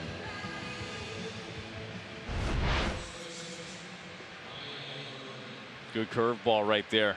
Stays away. We know that Soler, I mean, he'll go out there and swing a little bit. Weren't we having this conversation early, too, about sinker ballers? Hey, get a little bit better. Get a little tired, wear you down a little bit. Maybe he's not feeling as fresh. Hey, Dakota looks like he's just slowed things down. He's letting his arm get up, and he's letting it work right now.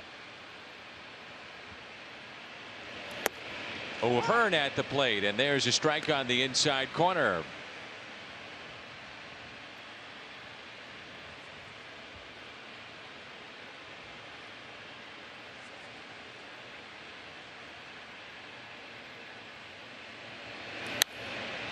Out of play, and we'd want to take a moment to recognize our season ticket holders of the game tonight. Jim Keller, Janet Holshauser, Reed Sugg, John Krekovich, and family. Thank you for your wonderful dedication to the St. Louis Cardinals. Want to see you at the ballpark next year, no doubt.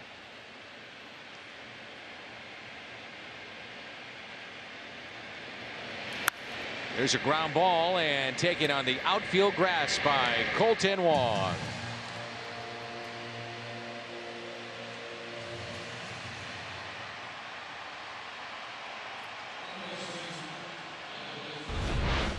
The shift is on. Colton is deep, and he is right in the right spot.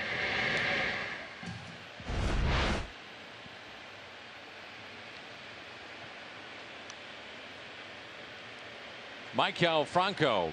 Ian Kennedy, by the way, throwing for the Kansas City Royals. 2-2 our score. And that pitch taken inside. Nobody throwing or even stretching right now in the Cardinal pen.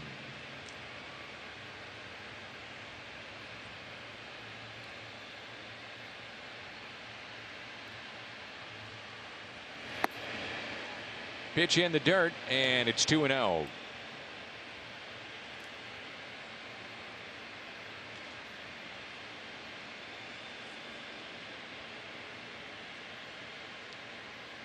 Outfield, he's straight away. Good pitch on 2-0. You know he's geared up for a fastball right there. You bet. You got to be able to mix it up.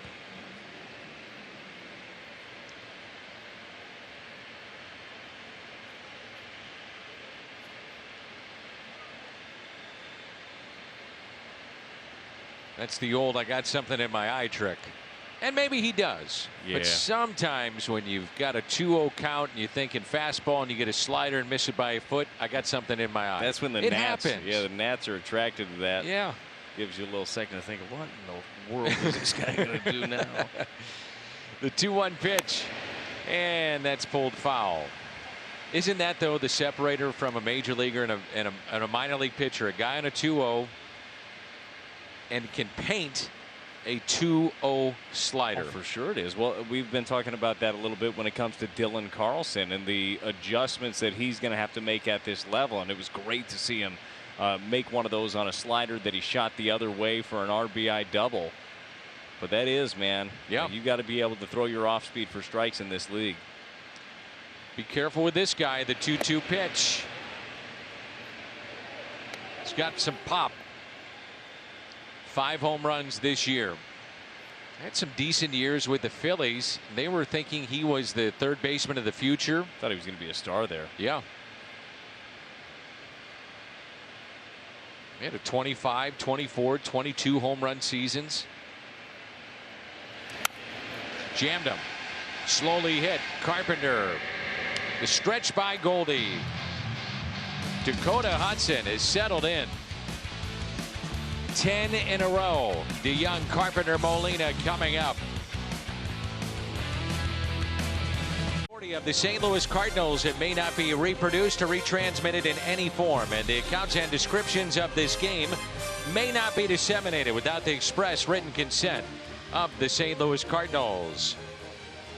Busch Stadium, the scene for game number 3, and we're tied 2-2 as we move to the home half of the 6th, and our Chevy call to the pen. Brad takes us to Ian Kennedy. Well, we know we've seen Ian Kennedy in this league, and we've seen him in various roles. Seem to have found a home in the bullpen. I know you look at the ERA, it's inflated, but that can happen quickly for a reliever. All it takes is a bad game or two to get you up. But Ian Kennedy still talented arm, nasty slider. Maybe you could explain it, why guys can make that jump from either being a reliever to a starter, have success, or vice versa. What is it about that?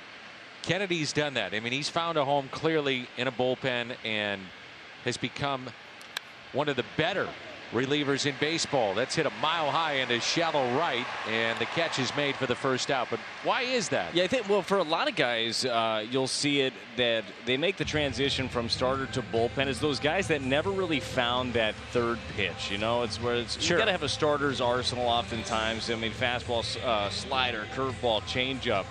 And sometimes you just never develop that. But you got 2 nasty pitches that'll certainly play out of the bullpen, so you lack some consistency there. And there's some other guys, you just put them in the bullpen, then you see an uptick in velocity, and all of a sudden they're unhittable in short sprints, as opposed to the rotation where it's kind of a mediocre thing. But I think it's all about just finding your groove and finding the opportunity that's right for you.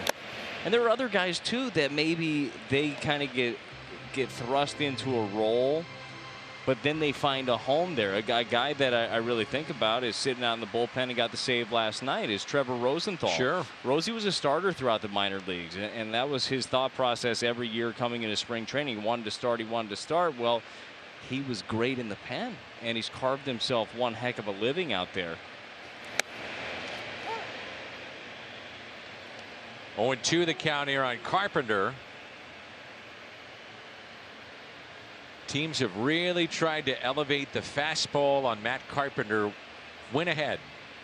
Let's see if the Royals want to do that here with Ian Kennedy. Carpenter's been hit twice tonight. Hit by a pitch in the second, hit by a pitch, and scored a run in the fourth. There it is, that elevated fastball. That was a pitch, and it was a really good job of laying off. That one was close, but it's been one that he hasn't been able to catch up to, and he also hasn't, for the most part, been able to lay off of it. So it was nice to see that one there.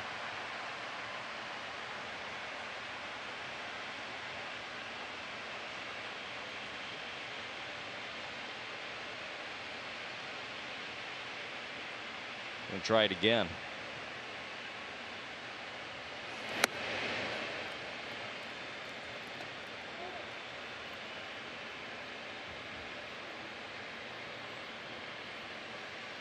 Kennedy's tried to go upstairs twice. He's changed the eye level a little bit. Might look to go back to the breaking ball. And for Carpenter, if this thing doesn't get down, it doesn't get in. That's an easy drop the head of the bat. We've seen what he can do with those kind of pitches. Looking to throw that slider in. The 2-2. That was it. That was the pitch. Yep. I mean, that's nasty right there. A couple of fastballs up. He does bury the slider on this one. I mean, that's darn near unhittable. Comes out of his hand looking just like the fastball, and then dives right at the last minute. I mean, that's filthy action right there. It's 7 Cardinals strikeouts tonight.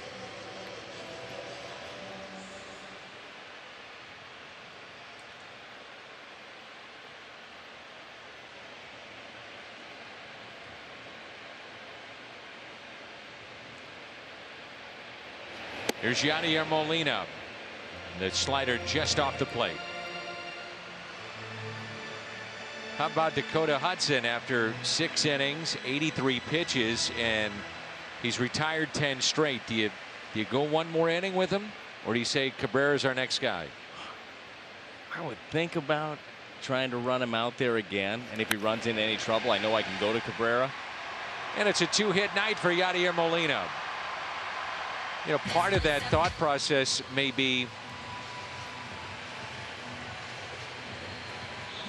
the fact that you have Gordon, you could turn around Mondesi, and then you have another lefty in Lopez. So, you know, that's part of the process maybe that they're thinking of bringing in the lefty. We'll see. Certainly can be. That is one thing. Another thing that has been so impressive to me about Dakota Hudson, it's been early, but he struggled mightily last year against left-handers. Yeah. And this year, coming into action today, lefties hitting 0.074 against them, slugging 352 OPS. I mean, they made some significant adjustments. Here's Tyler O'Neill. O'Neill is struck out twice, 0 for 2. Go ahead run at first base in Yadier Molina.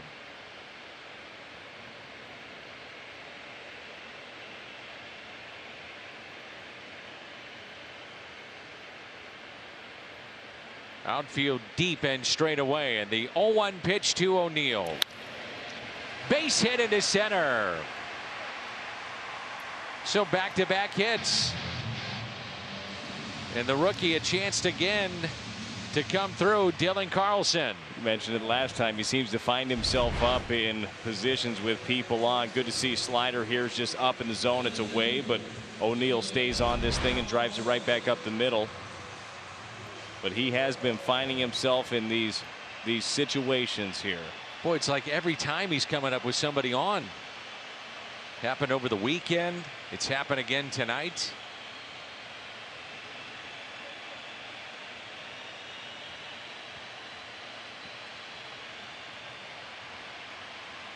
One for 15 with runners in scoring position. He'd love to change that number. That base hit by O'Neill snaps an 0 for 14. You could see by his reaction, he was like, oh, finally. That. Yeah. Yeah, honestly, coming into that, too, that wasn't the most advantageous matchup for him with that tight slider that Kennedy has, but he left it up and he did a really good job of just thinking up the middle, shortening that approach. We know his hands are fast enough to be able to turn on something inside. It was great to see him stay on that. Scott Barlow just got up for the Kansas City Royals.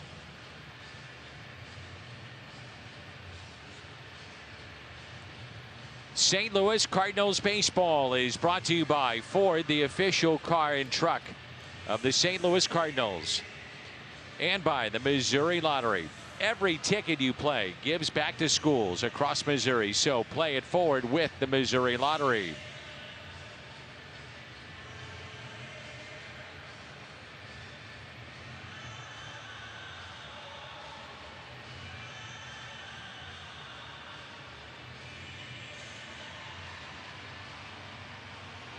What a spot here again for Dylan Carlson. Runners at first and second.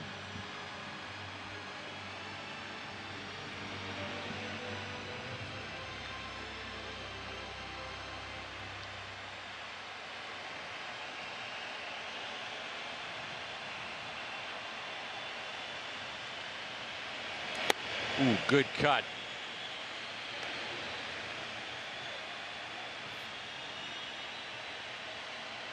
Trying not to get cheated. That one right there, I mean, that was a tight slider cutter there. 91 good action.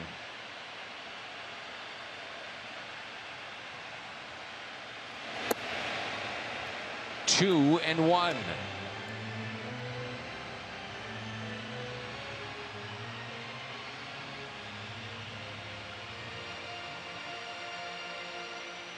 Big gap in right center. Shift on the infield. Molina representing the go-ahead run.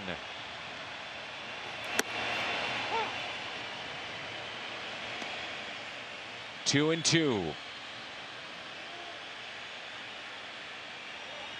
We saw Kennedy bury that nice tight slider in on Carpenter. Something he could easily do here, and we have seen, same with Carpenter actually, the elevated fastball being one that Dylan Carlson has had some trouble with, so he's got a couple of options here. 2 balls 2 strikes on Dylan Carlson, and he struck him out, looking for something different. Kennedy got him. Couple of strikeouts in the inning. Cardinals strand a pair. They have left 6 on. We head to the 7th inning. Baseball the next few days for the Redbirds. A doubleheader against the Pirates tomorrow. Game 1, Chad Kuhl, KK Kim, your starters, and Cody Ponce and Johan Oviedo for game number 2. It'll be 5 doubleheaders in the next 11 days for the Cardinals. So as they move forward towards that stretch of schedule, they'll look towards a 6-man rotation for their starting pitchers. Now, obviously, Carlos Martinez expressing his interest to get back in that rotation. He is down in Springfield right now. Mike Shildt saying today he'll get in a live BP session tomorrow, so having the flexibility for Carlos to be there is important, that Mike Shildt said. But also an update, all 10 guys on the COVID injured list cleared by Major League Baseball to return. Cody Whitley, though, a slower program for him right now. He's in St. Louis working through some things, but playing catch and seeing how it feels, guys. Okay, thank you, Erica. So Carlos, you know, you think about it, by the end of the year, if this team's in the playoffs, you'd love to have that arm in the rotation. I mean, it's a valuable arm. It is for sure. And we look at the Chevy call to the bullpen. Genesis Cabrera, we last saw him in the last game against the Reds. 2 strong innings from him. I think wherever you end up putting Carlos, you like it. I mean, he can provide a lot of value. But if you are setting up a rotation at the end of the year, if you can roll out Flaherty, Waino, Carlos, you do like the sound of it. A lot of innings to cover before then, though. Well, Hudson finishes with 10 in a row and 10 ground balls tonight. That's a new season high. His career high was May 7th. That was a start in which He had 16 ground ball outs in 5 innings of work.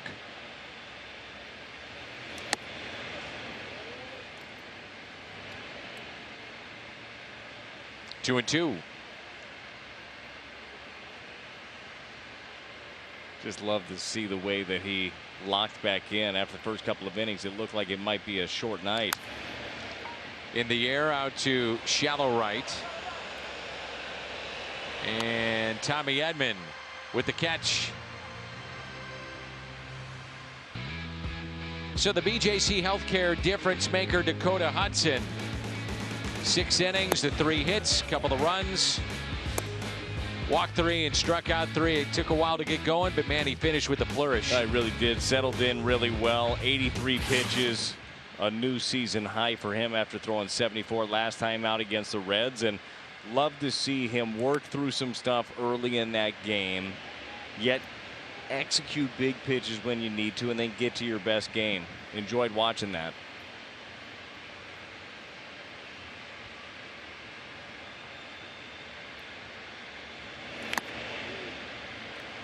This guy's got filthy stuff. It's just about being consistent.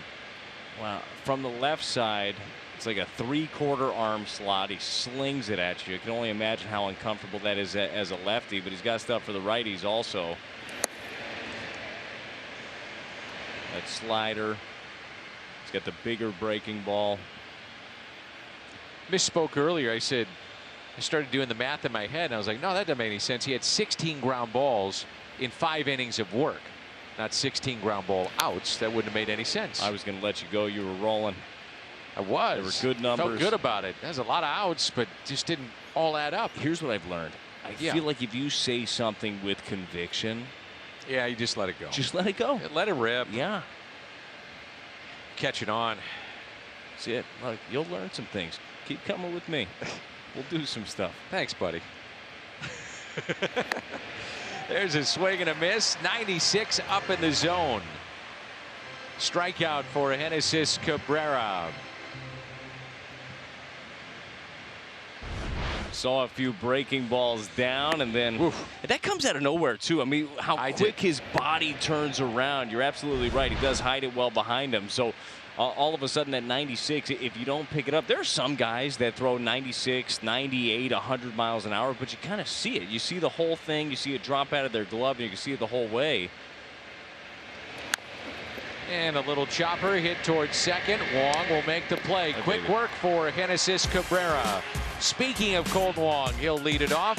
Edman and Goldschmidt to follow. And stretch wherever you may be. Scott Barlow. And he has been used a lot. Saw him yesterday. Yeah. Scott Barlow, part of the bullpen. The bullpen was really good for the Royals yesterday. 6 1/3 scoreless out of the pen, obviously highlighted by Stamont and Rosie at the end of it. Gateway Honda dealers home run inning. $1,000 will be donated to the Make-A-Wish Foundation of Missouri if a Cardinals player hits a home run.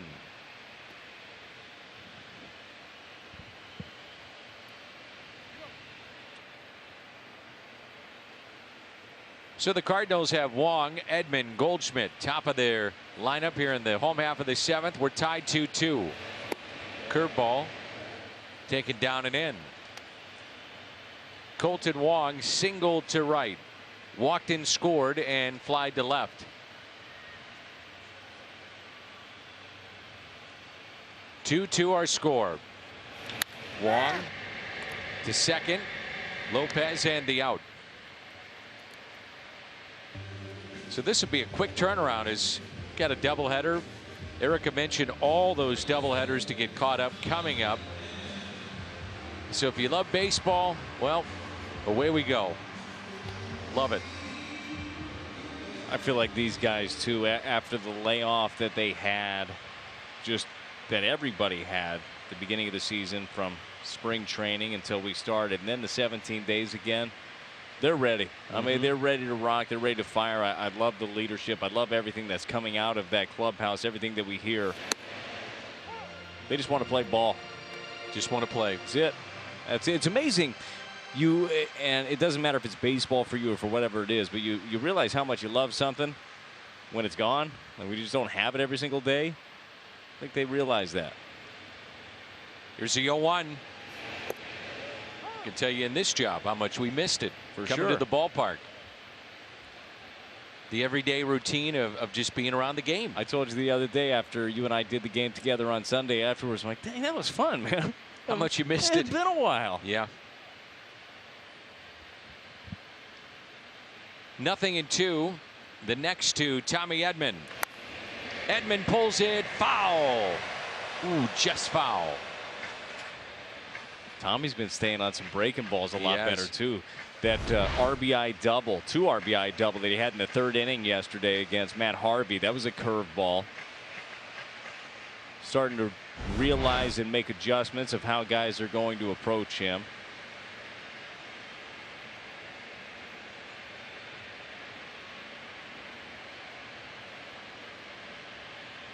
And the 0-2 pitch to Tommy. Taken high. Well, we say it all the time, too. We thank the fans for. That was a tough situation, obviously, with the labor agreement, just getting to the point of getting to baseball. And then a couple of shutdowns with the Cardinals themselves. So your patience, your support. There's a strikeout of Tommy Edman. It is wonderful to be back in your living rooms or wherever you're taking in the game.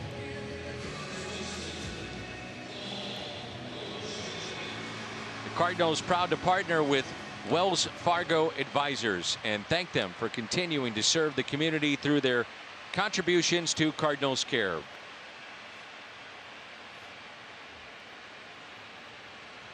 Paul Goldschmidt. Sac fly, RBI back in the 3rd. 2 outs and nobody on. It's kind of like, you know, baseball. You get going in late March now and early April in a normal season, and we're with you all the way through October. We're part of your lives and vice versa. You know, we're just kind of hanging around in your living room every night. We're sorry. Yeah, we apologize for that. We loiter quite a bit. We're messy. But man, we miss it. When we're not there, we miss it. Well, it's amazing, too, how it just kind of turned into a sprint. You know, you look at this, you mentioned all the games that are coming up. The trade deadline is in 5 days. 16 5 teams. days. I know it. And yeah, I mean, I'm sure a lot of teams, the Cardinals for sure, like haven't even really had time to think about it. Sure, you're doing your diligence, you're working around, you're answering phone calls, maybe you're throwing some out as well, but you're figuring things out right now with your own club. The 2-1 is hit down the right field line and out of play. I am really intrigued as to what a 16-team playoff is going to look like. You'd have the first round of 3 games. I mean, you can see some upsets there quickly. You know how fast a 3-game series It's baseball, can change. man. You get a hot pitcher, right? I kind of dig it. Yeah. I mean, I dig it. I know, I mean, if you're, and I'll just pick a team, any team, if you're a Yankees fan, you got bounced in the first round, maybe you wouldn't like that, or a Dodgers team who is, I mean, Dodgers are ridiculous right now. But if you don't like it, don't get bounced in the first round. There you go. Goldschmidt has walked in 10 straight, has not walked tonight.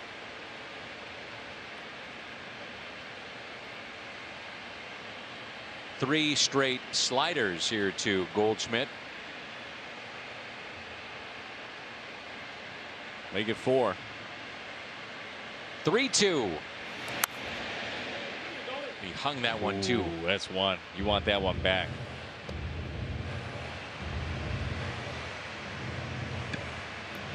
Would he go a 5th in a row? I'm not sure I would. I didn't have his slider. A fastball down and away looks good, but if he's not sure he can paint it there, they got to do it again.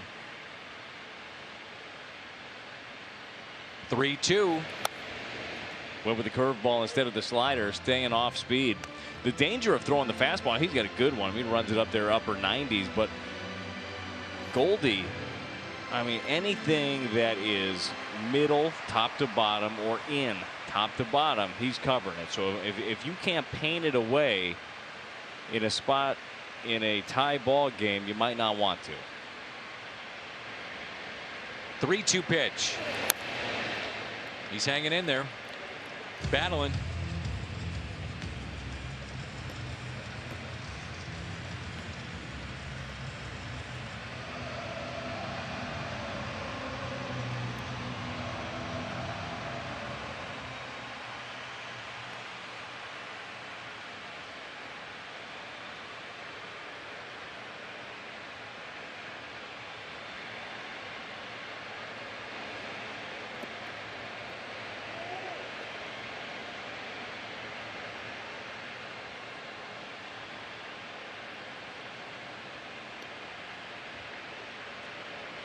Three-two pitch.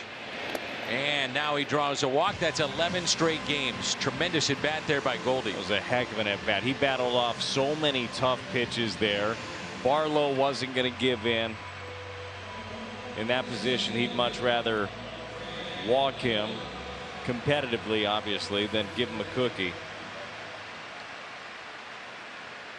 So 11 straight for Goldschmidt. And Brad Miller sent one to the wall in center last time he was up. He's also struck out twice.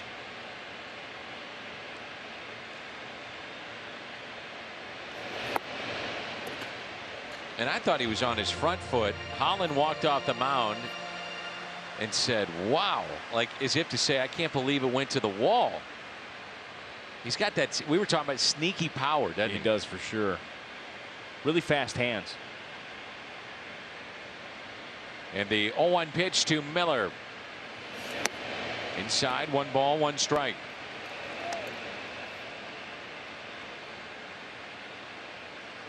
I think that there's also the way that he sets up. I mean, there's that transfer of power. He stands up tall and then he gets down into it and just kind of uncoils.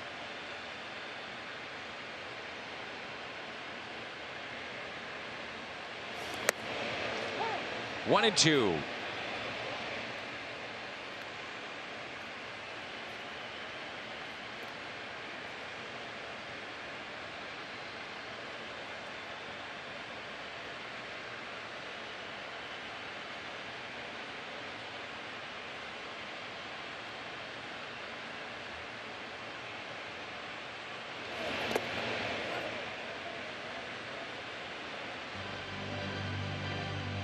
It's a good take right there. Now, Barlow, I would be looking. I mean, you're going to have to cover in. But kind of looking that fastball. He's going to try to go up and away here, most likely. The 2-2 pitch now to Miller. Here it comes. Out of play. Trying to elevate, but he was trying to go in there.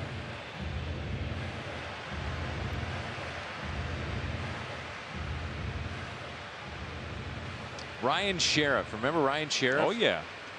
Got called back up by Tampa Bay. First time to the big league since 18 with the Cardinals. Pitched an inning, picked up the win tonight. No kidding. Yep. Good for him, yeah. man. Good. I rooted for him. You and I did a couple of caravans with him. Strikeout of Miller. It's 10 Cardinal strikeouts in their lineup tonight. Sends us to the 8th. Junis, the starter of the Royals, went 3 2/3. Gallagher 1 for 2. It was a 2-run homer. Hudson set down the final 10, and Dylan Carlson tied the game up with a double. So Mike Matheny first returned to Busch Stadium. Mike Schilt, and the second inning of work for Cabrera. Cabrera enjoyed a 1-2-3. Back in the 7th, we're in the 8th inning. Ryan McBroom. Only 11 pitches for Cabrera in that first inning. We saw him do something similar in the final game against Cincinnati. Gave you 2 innings strong. I like having multiple guys down in the bullpen, Dan, that can give you multiple innings, that can bridge the gap. And the Cardinals have a lot of those guys.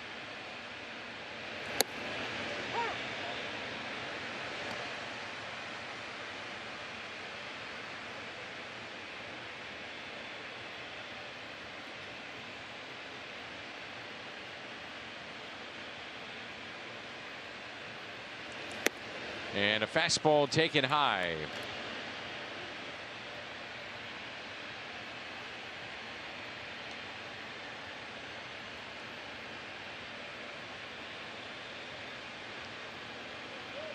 Two and two the count on McBroom.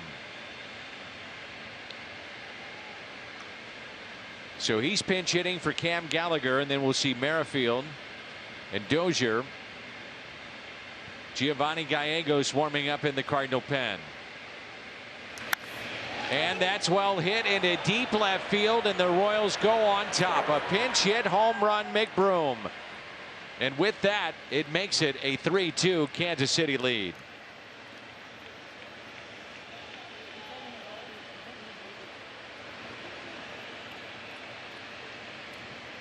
Cabrera on the pitch previous. He tried to get McBroom to swing at the fastball upstairs. He goes back to the slider, and the thought process is here, hey, let's bury it. Let's go back foot. He didn't. Ended up leaving that thing middle in.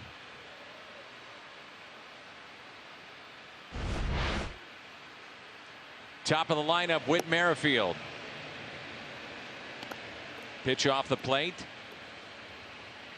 And it's 1-0. Merrifield tonight single to center, grounded out to short, grounded out to third. 2 balls and no strikes. Cardinals will have DeYoung, Carpenter, and Molina due up. That one stings.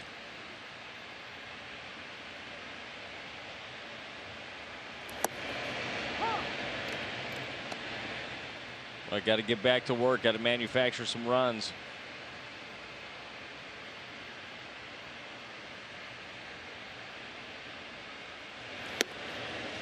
It's another game in which the other team saw it over the weekend with Cincinnati, and last night, here tonight, all their runs basically coming on a couple of swings. That's it. Well, and it's a game changer. And I know we look at the Cardinals offense and say, hey, they can go more station to station.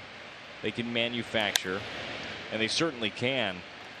But you look at the numbers for the Cardinals this year. When they hit 1 or more home runs, the record's 8-2. Yeah. When they don't hit a home run, 2-7. I mean, that's the long ball it's important. It's important to be able to drive the ball out of the ballpark. 3-2 pitch. And that's driven in the gap in right center field. That ball will get down. Whit Merrifield can really run too. He's on his way to second. He'll stop there. Home run, and now a double. Alex Reyes getting loose in the Cardinal pen. McBroom is second pinch hit homer of the season. And remember, he broke the 4-4 tie last night in the 8th with an RBI single. And he breaks the 2-2 tie here in the 8th with a solo home run.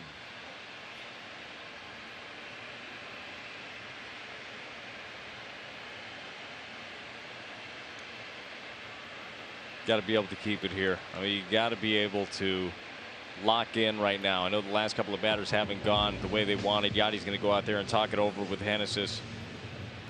Going to give Reyes a little bit of time out in the pen to get loose.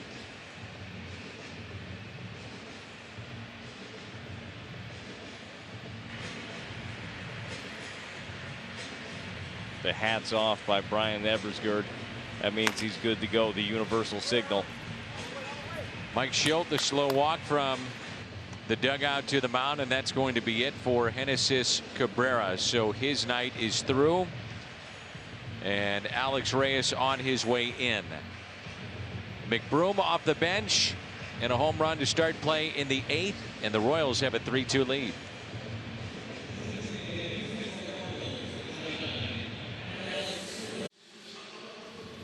Appeared in 5 games so far.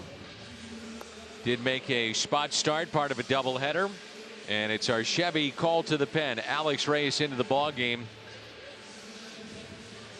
And he'll take over with a runner at second and nobody out. Hunter Dozier coming up. It's a really big spot right here for Reyes, and we've seen him get in more and more ball games. Means he's bouncing back pretty well. We saw him in the first game of this series, which was his 2nd day in a row. He ended up giving up that home run to Soler, but Love the fact that he's being used as much as he is. That means he's bouncing back and feeling good. Important for him.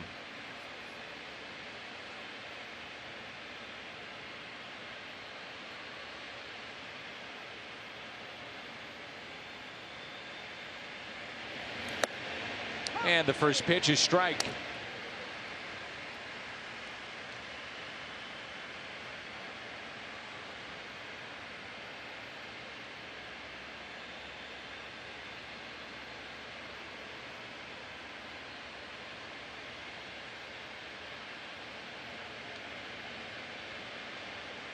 Runner at second. Nobody out. Cardinals about to hit the Royals 6-5. And that pitch is popped up. Wong going out on the outfield grass, and he'll make the catch for the first out.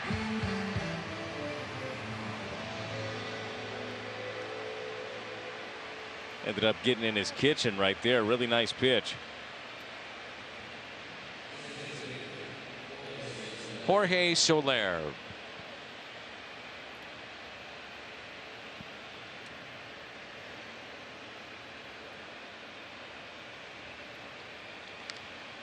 Soler has walked, grounded out, and struck out.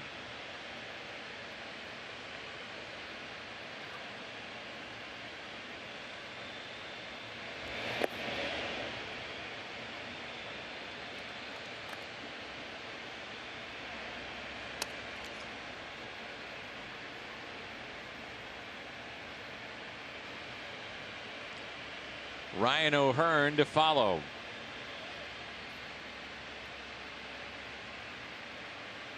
Reyes, by the way, seems like he's been around forever. He'll turn 26 this Saturday. He's only 25. Little chopper hit to third. And Carpenter makes the play. That really is amazing. Honestly, you're right. It feels like you've been waiting on forever for Reyes to be healthy. And I'm sure the last few years for Alex Reyes felt a lot longer than it felt for fans and for us. I mean, he's been through a lot. He's dynamic, though. I mean, there's no way around it. And I don't know what exactly the future is going to look like for him. As you see the intentional walk here of O'Hearn. But whether it's in the bullpen, in high leverage situations, or it's in a rotation at some point going forward, he's special. So it's the second time that Ryan O'Hearn has been intentionally walked. And Michael Franco will be the batter. He is 0 for 3. Twice he is grounded out to third and also fly to center field with 2 runners on. That was back in the 3rd inning. Fastball to 98 taken low and in. For Reyes right here, got 2 outs, doing a great job so far. Stay within yourself. You can just tell on that pitch he was like feeling it, you know, and he wanted to do a lot there on that one. You don't have to do more. You just got to make the location right. You don't have to throw it harder.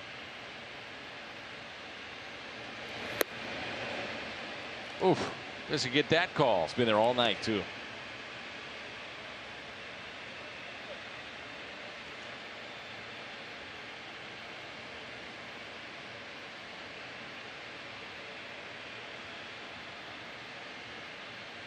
And the 2-0 pitch. There's a strike. Inside corner at 98. There are just times when you watch him, Brad. I'm sure you feel the same way. It just looks free, easy, fluid, a rhythm to him. And other times it's a struggle. Yeah, for sure. For sure. When he's free and easy, it's like all arm. It's just a whip. And when he's battling himself, you see him pull with the upper body a little bit. And it's popped up. Good work by Alex Reyes. Came in with a runner at second and nobody out and gets out of it. That was huge. Awesome job. McBroom, the home run. It's 3-2.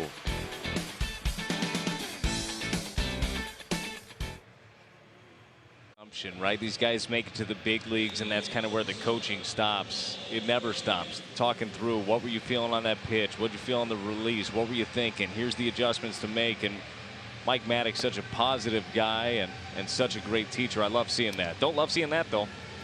That guy, he's pretty nasty, isn't he? Chevy called to the bullpen. Josh Staumont into the ball game. 18.24 strikeouts per 9. Dan, that's a lot. This guy throws heat. He's got a good breaking ball. He's tough. Gonna have to battle.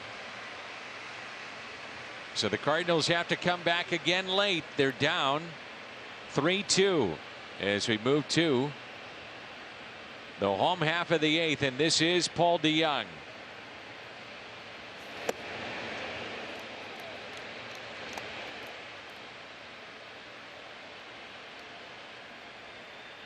Here's some of the numbers concerning that fastball. It all adds up to filthy as DeJong lifts a fly ball into shallow right, and it is dropped.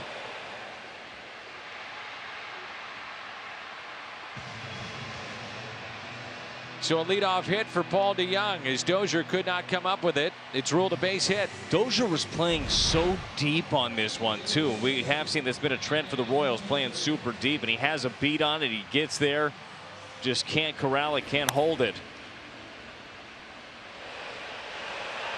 That's the break that you're going to need. Speaking of break, it looked like the Dozier's break was about a step back first before going in. That's the difference.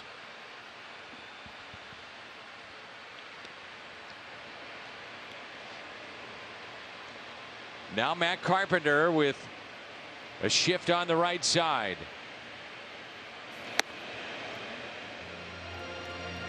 You know, going back to your point, when you're in person, and we are in person for home games, there are certain guys that TV does not do justice. This is one of them. That fastball got down there in a hurry on Carpenter. That is for sure.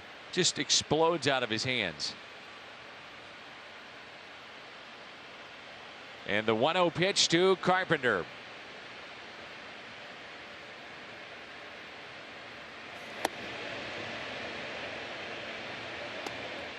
One ball and one strike. Whop. Got to make a decision pretty quickly.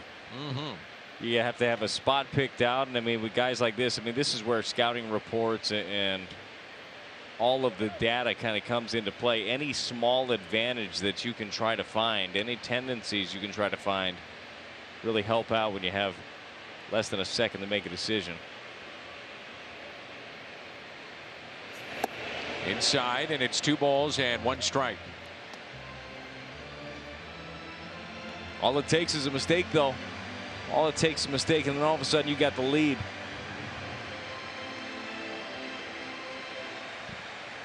I do find it interesting when you have a guy that throws this hard, the teams still shift. You'd think it'd be tough to catch up sometimes, but that's what teams still do. I still think guys that are prone to hitting the ball that way still figure out a way to hit a ball that way. And if they're behind, it's going to be in the air. It's fouled back.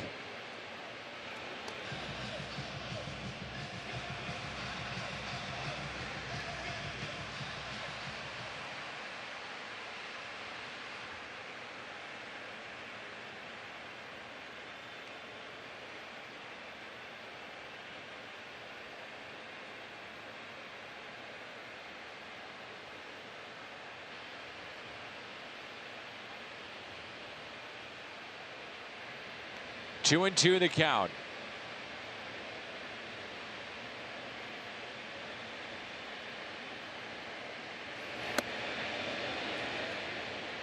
Full count.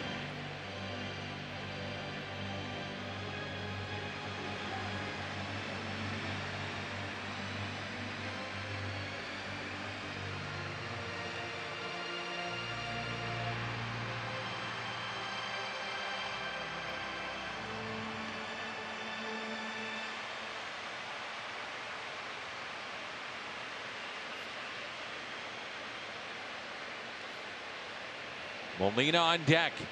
3-2 pitch. DeJong at first. Not running, and the pitch is fouled back.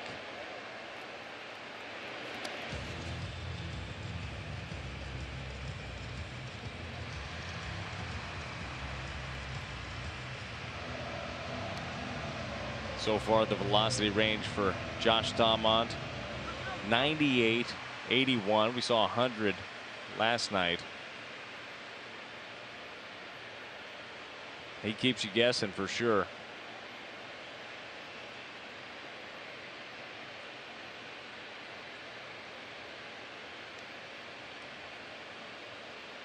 Three-two pitch.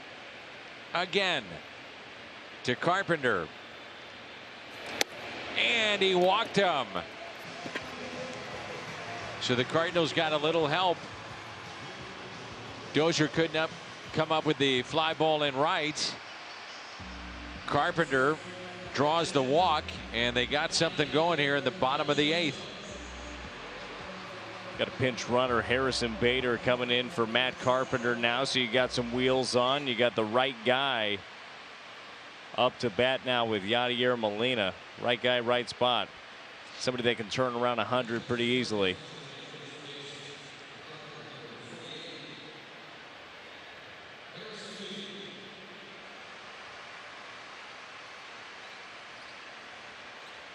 Trevor Rosenthal starting to throw in the Royals pen. And Cal Eldred out to visit.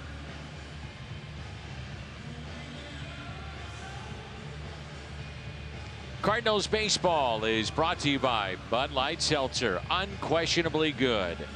By St. Louis Children's Hospital and Washington University Physicians, guardians of childhood. And by Toyota, see where Toyota takes you. Test drive one at your Toyota dealer. Toyota, let's go places.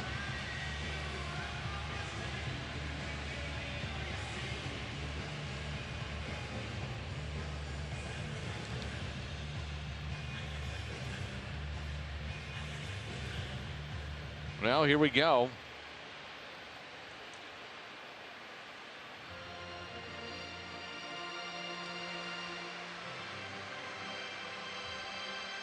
Now you look at the outfield again. Now Dozier, the right fielder, coming in. I'd say he's taken 4 or 5 steps in and right. Center field has come in a bit. Left field has stayed put.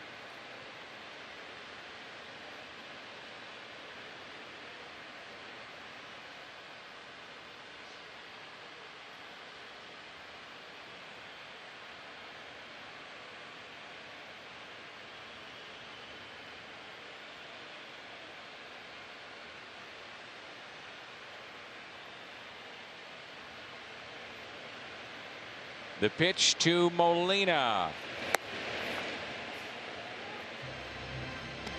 A really good breaking ball right there. Not surprising to see Yadi swinging first pitch. We know that he likes to do some damage and do so early. Hoping for a fastball there. See a little smirk. Say, all right, went with something different.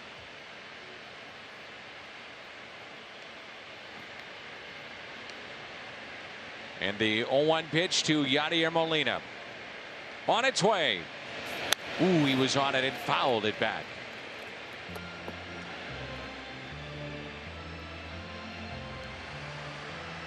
I'll tell you what, it depends on how confident Stamon is on this pitch, but fastball in off the plate would be really good. But you got yourself two guys on, just a 1-run lead. I'm not sure if he's going to do it here, but you got a lot of room there. It would open up his breaking ball away. And the 0-2 pitch to Yadier Molina. With 2 runners on, and Yadi hits it out of play. Pitch number 13 coming up for this right-hander.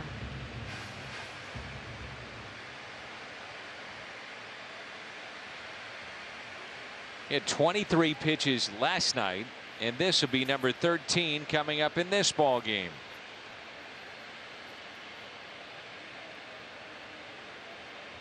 I was waiting for you to do the math. Oh, got it. I'll let you figure it out. Show your work. And the 0-2. Yadi, right side. They'll get one. The throw back. No throw back. They might have been able to turn 2. But no throw back. He was there. Thank you. He's got a cannon, too. I'm not sure why he did not throw back. Take a look at this play developing. I mean, right there, it's going to be close if he throws. Maybe he's not trusting unleashing with the pitcher. Staumont covering first. I mean, you got a chance at the very least.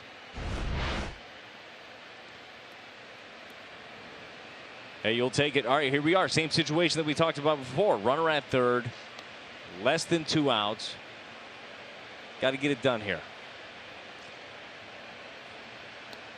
Here's Tyler O'Neill.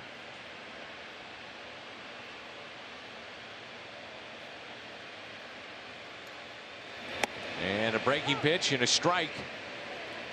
Left on the Cardinals bench. Remember, Fowler is a scratch tonight.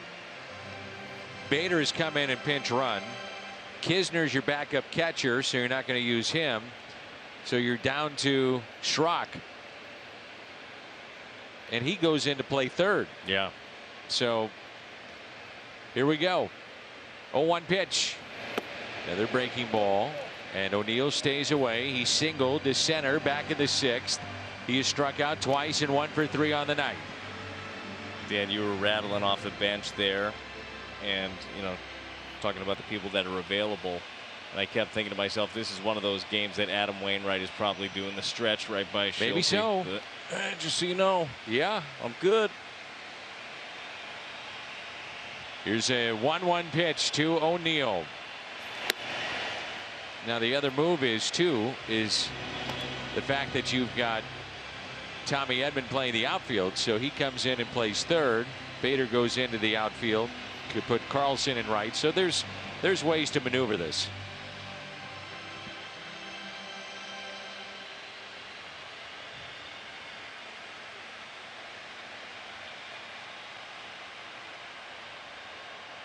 The 2-1 pitch to Tyler O'Neill. Room on the right side. They shift on the left. Upstairs, 3-1. And Dylan Carlson is on deck.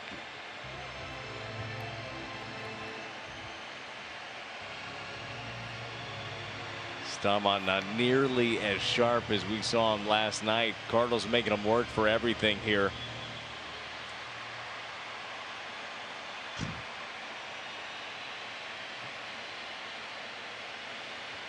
Leave something up right here.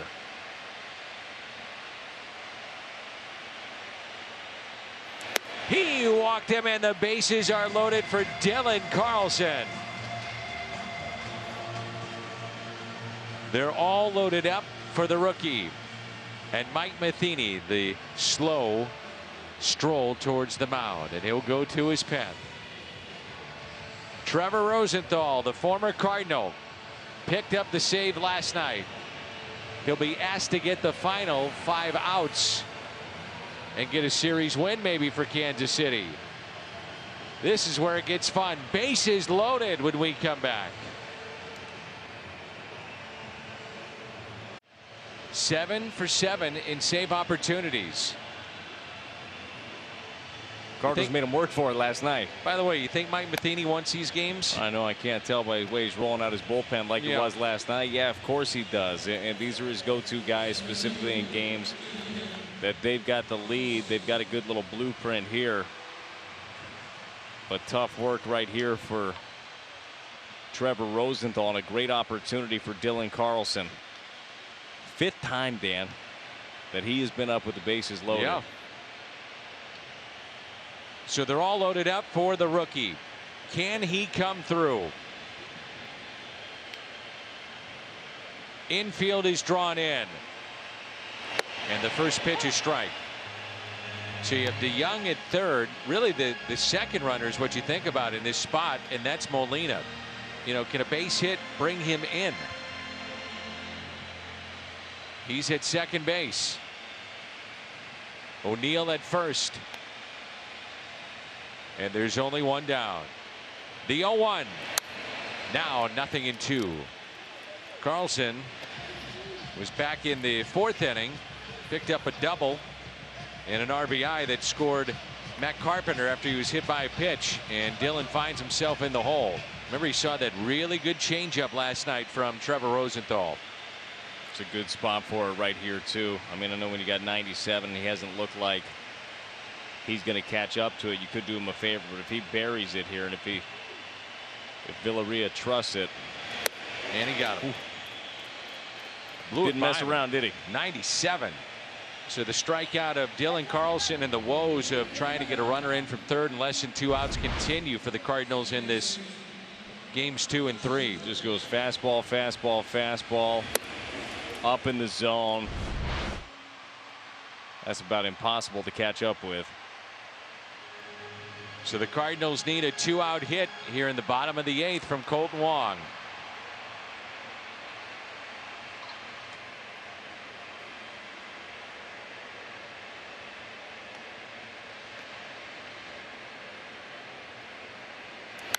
Strike one.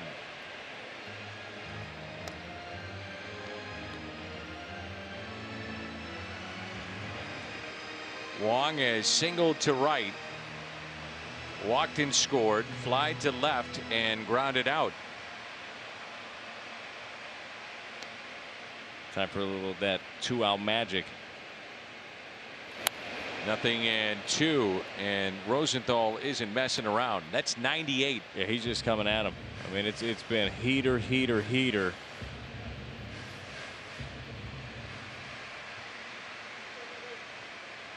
And right when you think it might be time for a decent changeup, I'd probably go heater again here.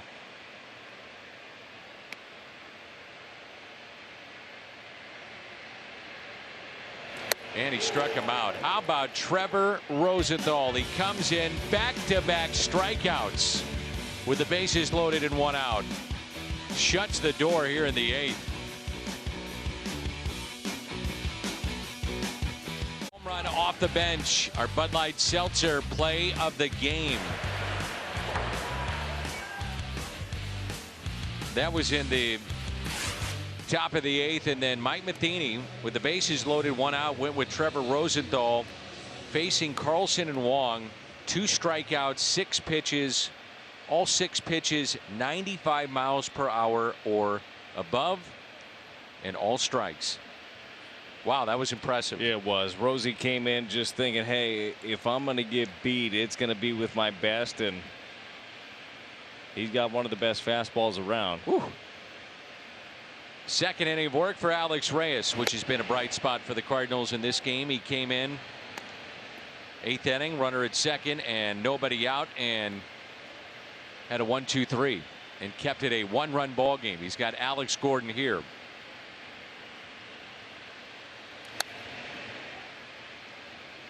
I really like what I saw out of him last inning. I mean, to be able to bounce back like that. Remember last time out 2 games ago against the Royals, it was Soler who hit that 3-run home run, got every bit of it, and he comes in a tough spot and keeps the Cardinals right there, giving them a chance right now. Cardinals have struck out as a team 12 times tonight.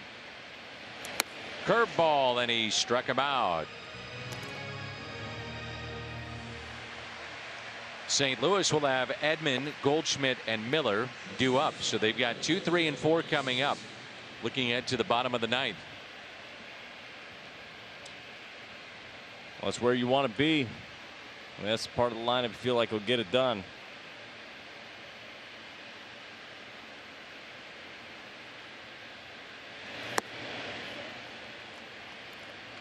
Boy, again, last night and tonight, if they do not come back, it's just a situation where, and it was at times ugly last year, we have runner at third, less than 2 outs, and cannot capitalize.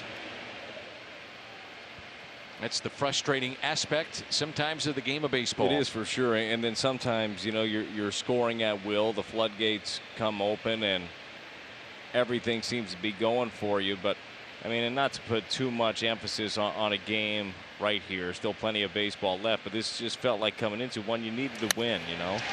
And a base hit to left.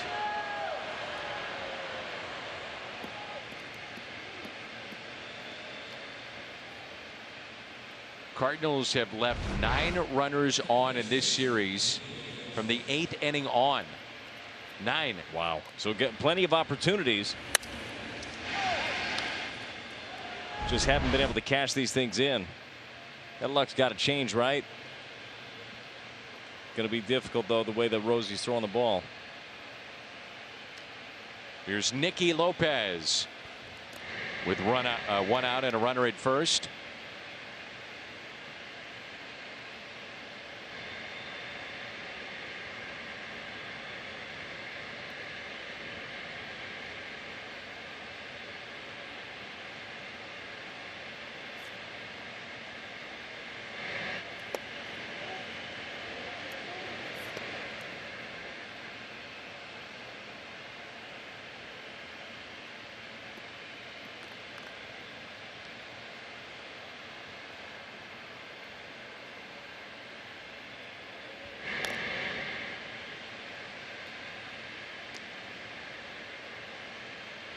Already seen the speed of Mondesi. You got to keep a really close eye on him. Reyes going to have to do a good job of varying his looks, keeping him close.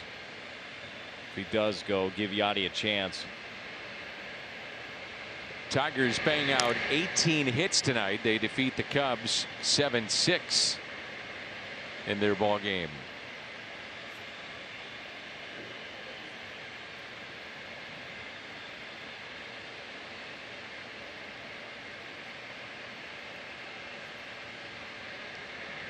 And the 1-0 pitch. 2 balls and no strikes.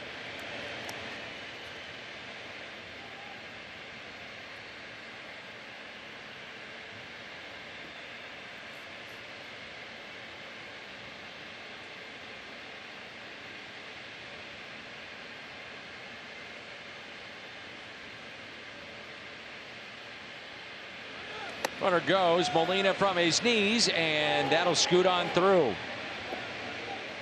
No chance for Bader. He'll get it back into third. And some insurance possibly here now for the Kansas City Royals. Yeah, Mondesi's fast anyhow, but he stole this one on Reyes. I mean, he had a beat on him, had him timed up, and had a huge jump. Yachty trying to do everything at that point, as quick of a release as he can have. That ball right there too. DeYoung's generally going to scoop that. That just hits right on the edge where the grass meets the dirt, and instead of popping up, it stayed down.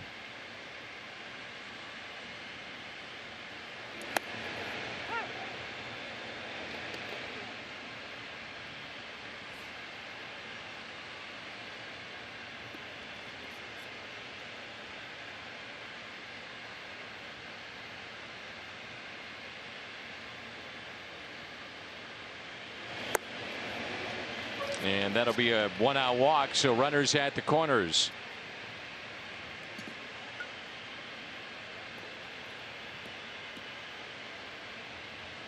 So 1 out and runners at first and third.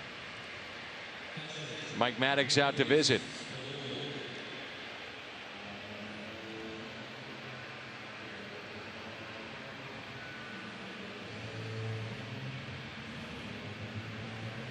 So a little bit of trouble here for Alex Reyes. Yeah, for sure. And it's a situation there with Lopez where he ends up falling behind. Not necessarily a guy you want to walk. You'd love to be able to attack him, but at this point you see Jake Woodford getting warm out in the pen.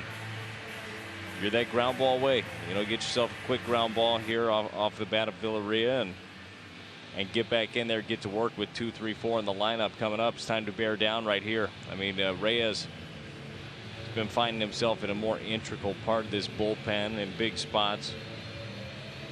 Time to step up again like he did last inning.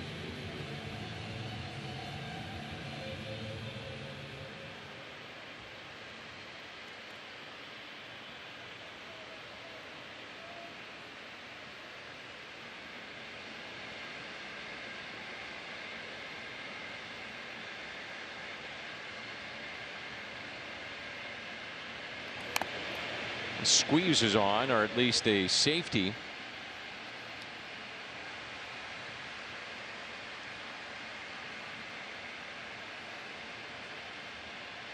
Villarreal made 1 start in this series.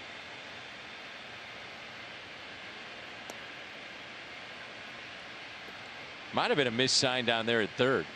Yeah, very well could have been. It didn't look like it didn't develop well. No. So they throw over to check on Lopez.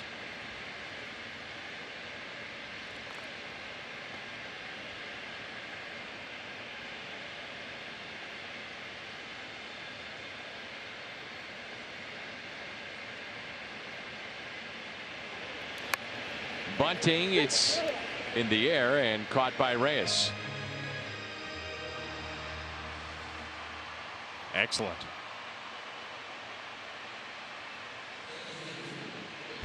Thank you very much. Again, it didn't develop well. No, and he never looked comfortable at all squaring. Not exactly your form the way that you're going to teach it.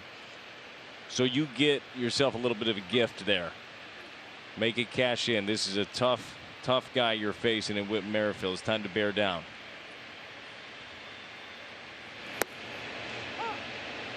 Well, I don't know about that. I don't either.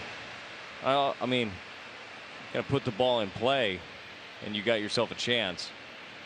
If you don't have somebody that you know can handle the bat and know can handle that, I wouldn't have him dropping a bunt there, and I would doubt you'd miss the sign twice.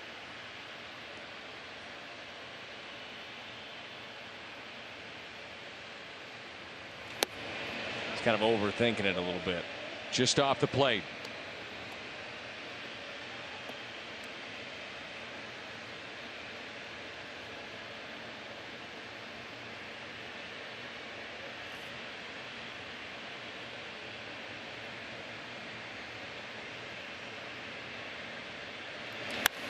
And that's lifted in the air, left center, and off the glove of O'Neill and all the way to the wall. A couple of runs will come in and score, and the Royals have opened up now a 5-2 lead. Looked to be off the top of the glove of O'Neill. Yeah, it looked like he had a beat on it. Almost looked at first glance like he overran it. I mean, this ball is hit. It's hit fairly well. It's in the gap. He breaks in. Almost like the angle is a little bit off. He angles back a little bit. He's got this. Oh, just off the edge.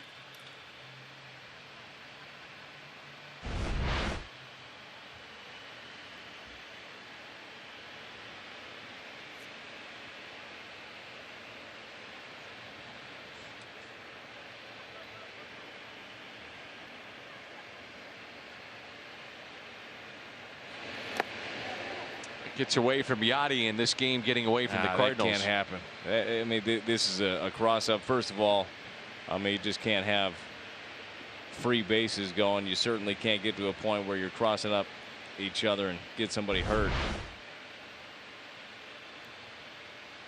That's dangerous right there, man.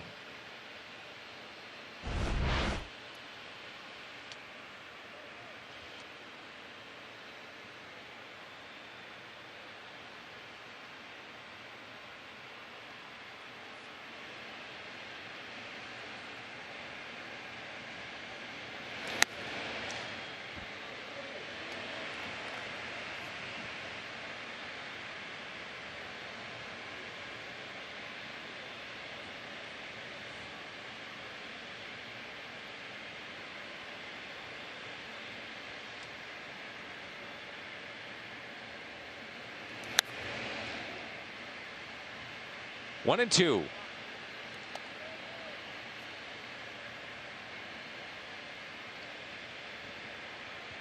Pitch count getting up there now for Reyes. 27.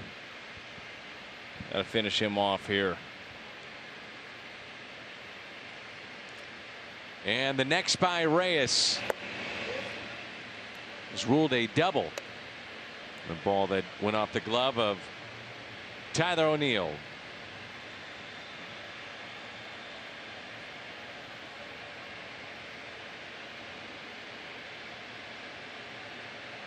Two-two pitch and a swing and a miss. He struck him out. So the Royals add to their lead with 2 runs. Edman, Goldschmidt, Miller coming up 5-2 as we head to the bottom of the ninth.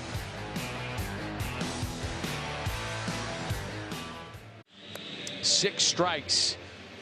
The bases loaded, 1 out, and a pair of strikeouts got out of the jam, and that was all she wrote as the Cardinals were down by a run at that time, and now they're down 5-2. 7 hits aside. Both teams have committed an error. The Cardinals, though, have committed an error in costly spots, and they've left 11 on again in this game. 11. just have not been able to come up with that big hit, or even like and Goldie had one, a productive out. You know, the sac fly that was very close to a 3-run home run early in this ball game. But like you said, these things come in waves.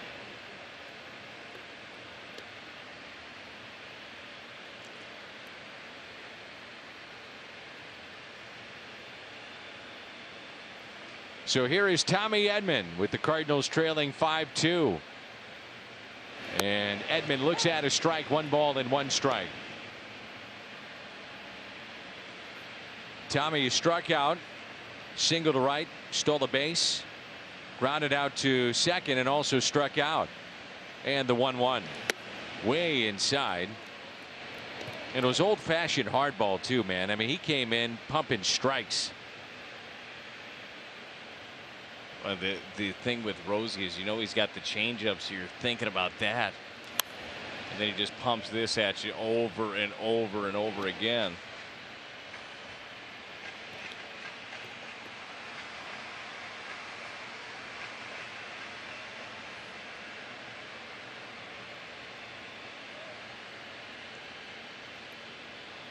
Two balls, 2 strikes, and the next two, Tommy Edman with a shift on the right side. Looks at a ball high, and it's now 3-2.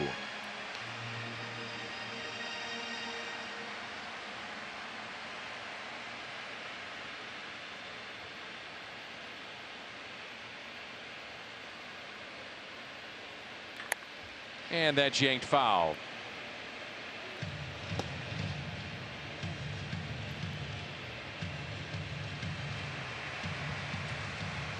Goldschmidt, Miller hitless tonight. They haven't been both hitless in any of the 14 games they played in together. And the 3-2 pitch. Strikeout of Edman. Seen 3, he has struck out 3.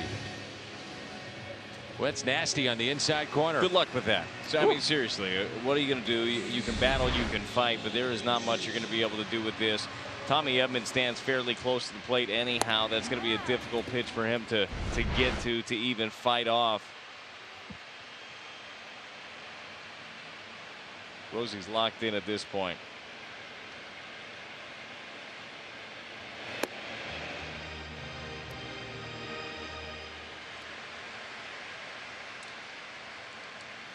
Goldschmidt walked back in the 7th.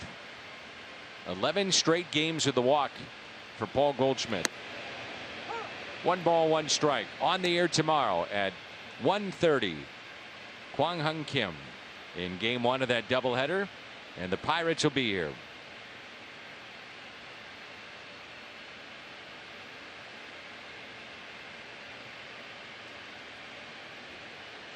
Outfield is deep there straight away.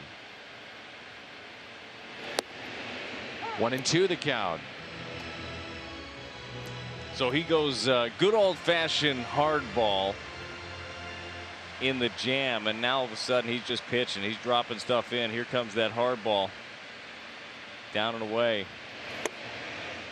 Trying to pull it back in the zone, and it's 2 balls and 2 strikes.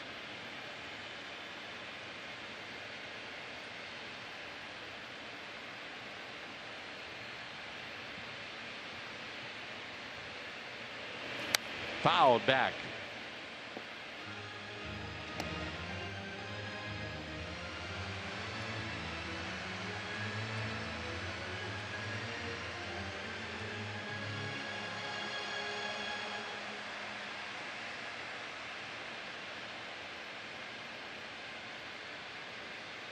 And the 2-2 again. Full count. He's got that velocity back. He's been hitting consistently 98. And it probably is, going back to a point we were talking about earlier with the trade deadline in 5 days. I mean, I'm sure that every time Trevor Rosenthal takes the mound, there's just more and more phone calls that the Royals are fielding. That's something. That's something going. Another walk for Paul Goldschmidt.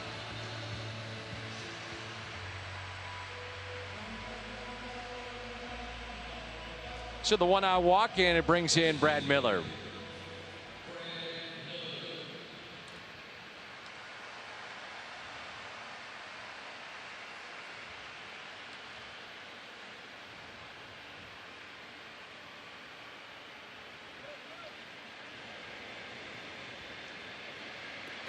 Runner at first, short lead. That's Goldie.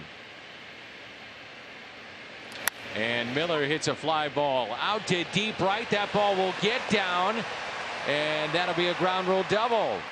And with that, the tying run will come to the plate. Brad Miller gets this one, a breaking ball from Trevor Rosenthal, and that sneaky power that we talked about again just flicks the wrist and puts this thing right in the gap. Has to go down and get it a little bit. And absolutely right, Dan, to your point. I mean, all of a sudden a walk, one swing, and feel a little bit different. Feel really good about the guy that's at the plate. Now they're going to be really careful with him with a base open. The tying run at the plate. Here is DeYoung. 30 home runs a year ago. Fastball off the plate at 99. Single back in inning number 8. 1 for 4 tonight.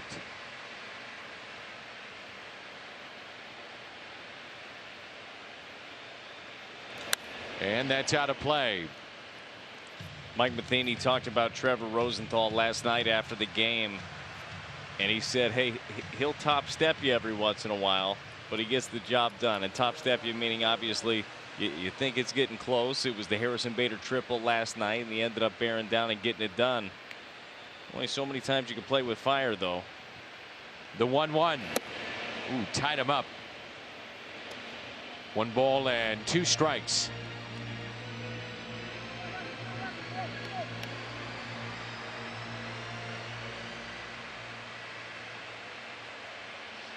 Max Schrock at the on-deck circle. 1 ball, 2 strikes on DeYoung. Did not go. Evens it up, held up just enough. 2-2.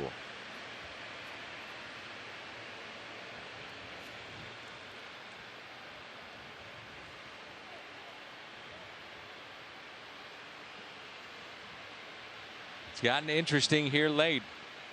The kind of power that DeYoung has. Representing the tying run. Pitch number 26 for Rosenthal. That's taken high. And again, shortened season, short summer camp, back-to-back days.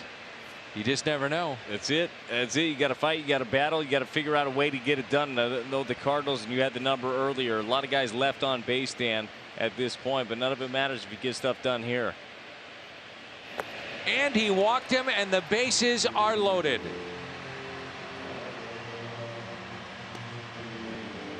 So after the strikeout, it was a walk to Goldschmidt, the double by Miller. DeYoung walks, and Max Schrock representing the winning run.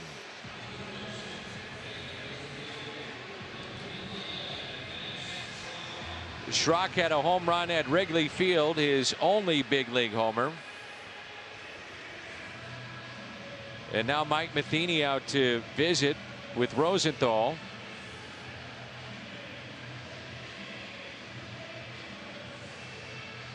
And Rosenthal saying, I want it. Yeah. Said, I'm all right. Yeah. He says, I want it.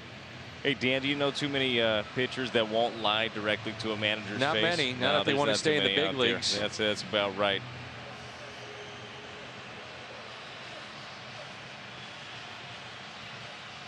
Rosie's had to labor a little bit more, that get the adrenaline pumping, right? And that's another thing with the closer. Not to say that he hasn't done this in the past, but a lot of times you're used to coming in, you get your clean inning, and then you're done.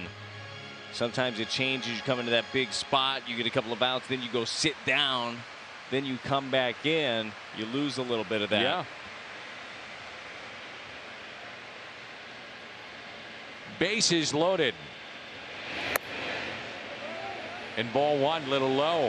Good take right there on the changeup. Sure was.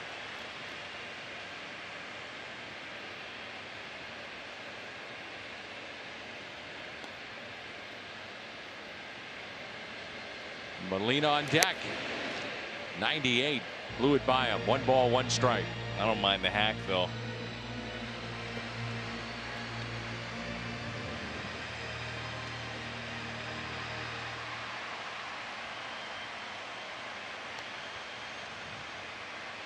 The base is loaded. 1 ball, 1 strike.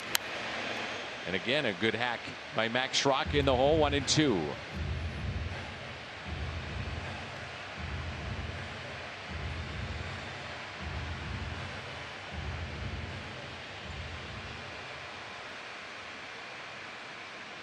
Goldschmidt, Miller, DeYoung all aboard for St. Louis.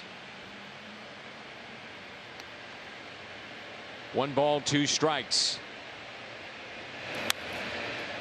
Trying to really pound him in with that fastball. I've seen a few of them now too, and it just all depends on feel in a spot. But we saw him last night, Trevor Rosenthal, in a spot throw a really good changeup to Tommy Edman. Max Schrock laid off at the first one that was down.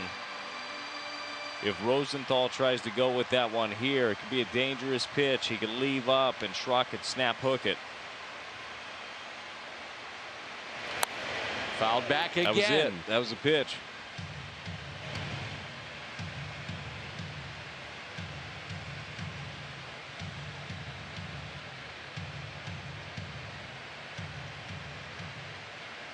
Last time he blew his save was in 2017 with the Cardinals. Since then, 15 for 15 with both the Cardinals and Royals. Didn't have a save opportunity with Washington or Detroit. Now time called. 1-2 the count.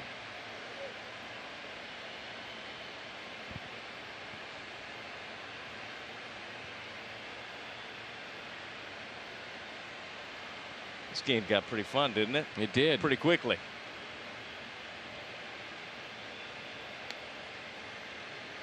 The 1-2 pitch again.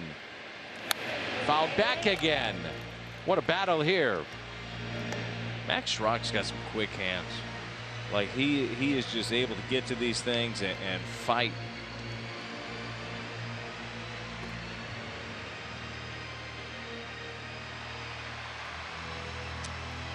Outfield very deep, big gap in right center.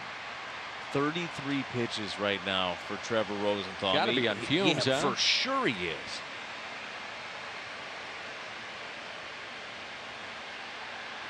And again, a count of 1 ball and 2 strikes.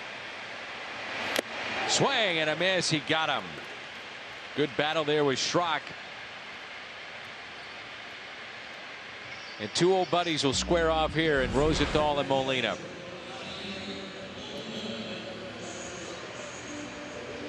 After fighting off so many for Schrock, that's just a hard one for him to lay off of right there. He's in battle mode the entire time. You can just see Molina and Rosenthal just smiling at each other. This seems about fitting, right? Yes, it does.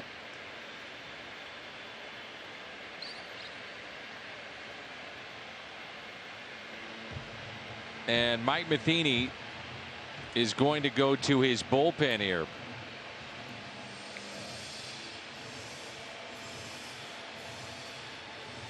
Going to bring in Rosario. Interesting here.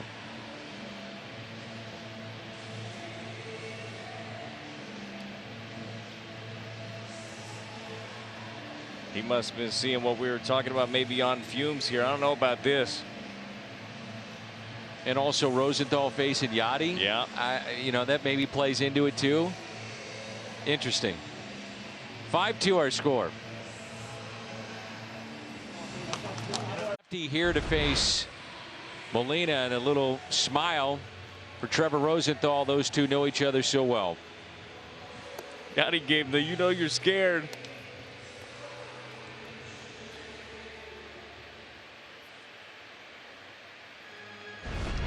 What's interesting though is that he didn't bring in the lefty to face Schrock.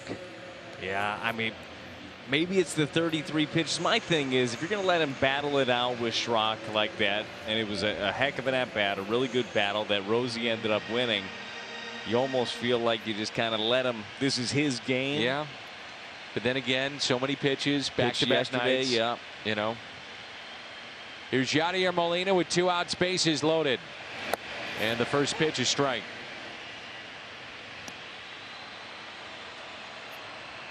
They're all loaded up. Goldschmidt walked. Miller the double. DeYoung the walk.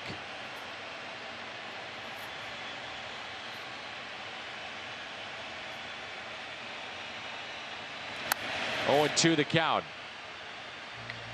Last time Rosario had a save chance was April 3rd of last year. He blew it. He's only faced 7 batters this season.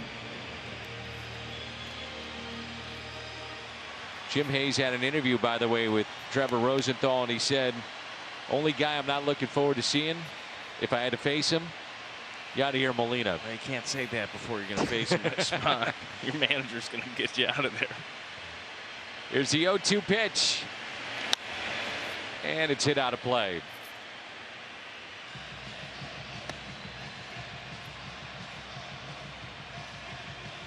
Well, I'll tell you what, with this guy up, and I realize the count is 0-2, ain't nothing over with Yachty up in this spot.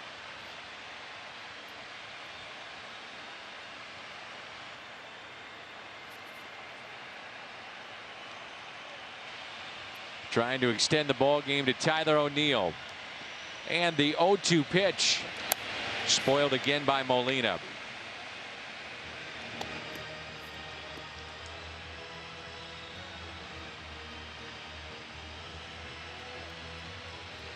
This guy's got some nasty stuff too. He does, for sure. I mean, they got a lot of them in that bullpen. I mean, It was impressive yesterday. The 6 1/3 scoreless. They've been fantastic again today. The Royals bullpen has. Outfield very deep. They're straight away. The 0-2 pitch in the dirt, kept in front. 1 ball and 2 strikes. Cardinals have out-hit the Royals in the ball game 8-7. They trail 5-2. Both teams have committed an error. The difference, though, getting a runner in from third, less than 2 outs for the Cardinals, and they have stranded 11 in this game.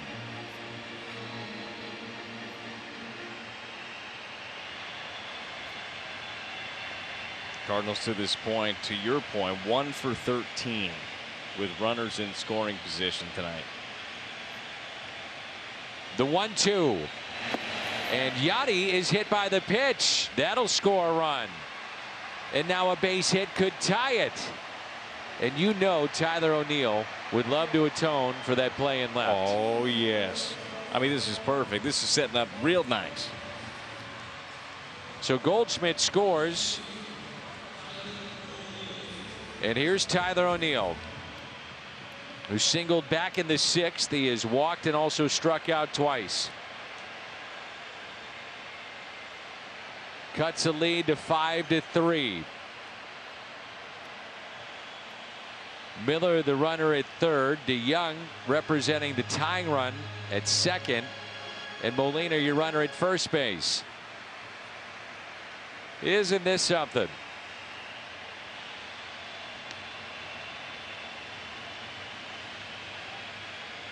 O'Neill, hot shot into left, and this game is tied. O'Neill has tied it with 2 outs here in the bottom of the 9th. We are tied 5-5. Miller and DeYoung score. O'Neill hits it sharply off the glove of the third baseman Franco, and we're tied 5-5. You talk about a swing of momentum. In the last couple of innings, it felt like the Cardinals had it. Reyes got out of a big jam. Hot shot here. You see another look at it. Franco just can't handle it. And then it went back, right? The Royals got the momentum, got the double that Whit Merrifield hit. Put them up 5-2. Rosie coming in. Golly, this has been good. Here's Dylan Carlson. And that gets away. Molina now representing the winning run down at third. The only run that matters, Molina at third base.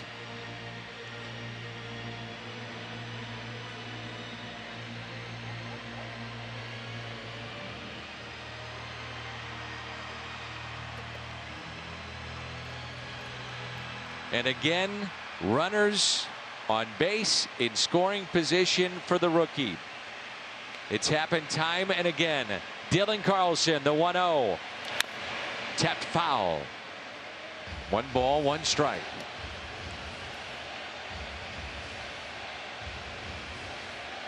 Dylan Carlson, a double RBI back in the 4th to go along with 3 strikeouts. A base hit wins it for St. Louis.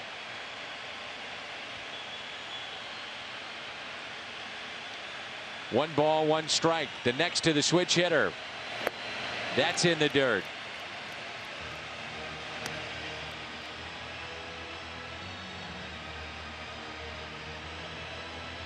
Look how calm he is.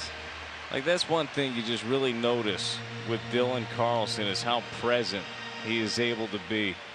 However big the moments have been for him, I know they haven't always turned out exactly how he likes them, but he's so calm. It's going to create a lot of success. 2-1 pitch. Well, Franco, the third baseman, and noticing that, the Royals catcher seeing that, and Yadi's getting down the line, and you can see this lefty is a little wild. He's had a couple in the dirt, and Yadi gets down the line, wild pitch, he scores. They're not trying to keep him tight at third base at all. It doesn't have to kick far either. I mean, with how far Yadi is able to get down the line right now. 2-2 the count. And the next to Dylan Carlson instead. Rosario stepping off. Carlson. A chance to win it. The 2-2. Tap foul.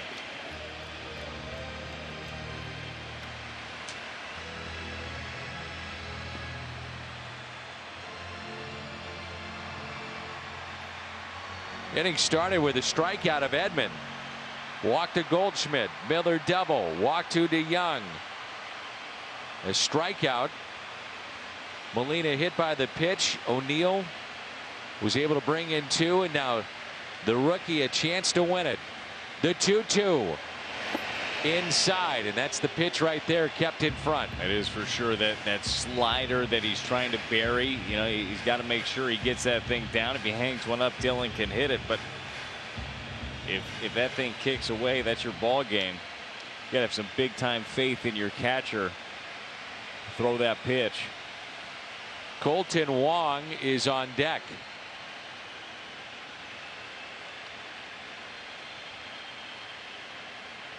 Same pitch is coming.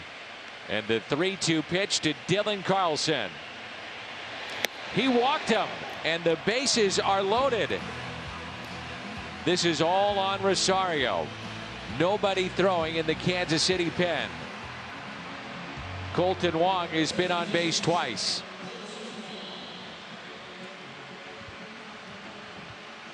The Cardinals have one walk-off winner this year, and you guessed it, it was this guy at the plate. That was against Cincinnati. Colton Wong.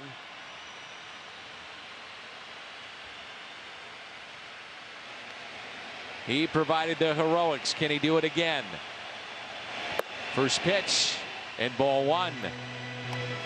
Right now the pressure's on Rosario. Yeah. Nowhere to put him. You got to make sure. I mean, you got to make him prove that he can come to you. If you're Colton Wong right now, I mean, you're dead red. You're 1 pitch, 1 spot.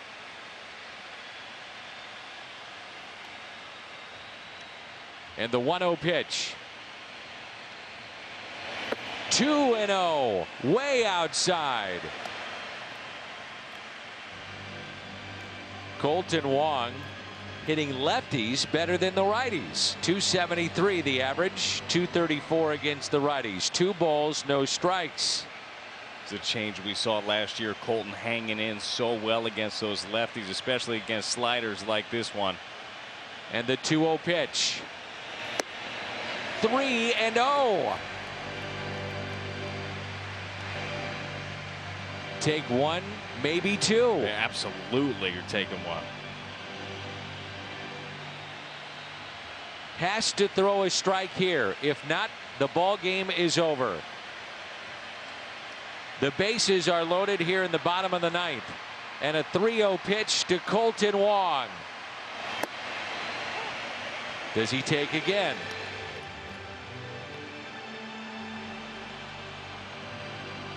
I think you're ready to hack right here. Fastball, I think you're ready to hack. Fastball only. You see spin, let it go. 3-1 pitch to Colton Wong. Here it comes. And he walked him, and this game is over. Colton Wong, bases loaded walk. The Cardinals take 2 of 3. They score 4 in the bottom of the 9th, and they win it 6-5. You kidding me with that? That is a team that doesn't quit. They keep fighting. I mean, they look like after Rosenthal came in, punched out 2 with the bases loaded, it felt dead to rights. They come back, they fight, they battle. That was a much-needed series victory tonight. The Cardinals win it 6-5 with 4 runs in the bottom of the 9th. Wong, the bases loaded walk. Mike Schilt, yeah.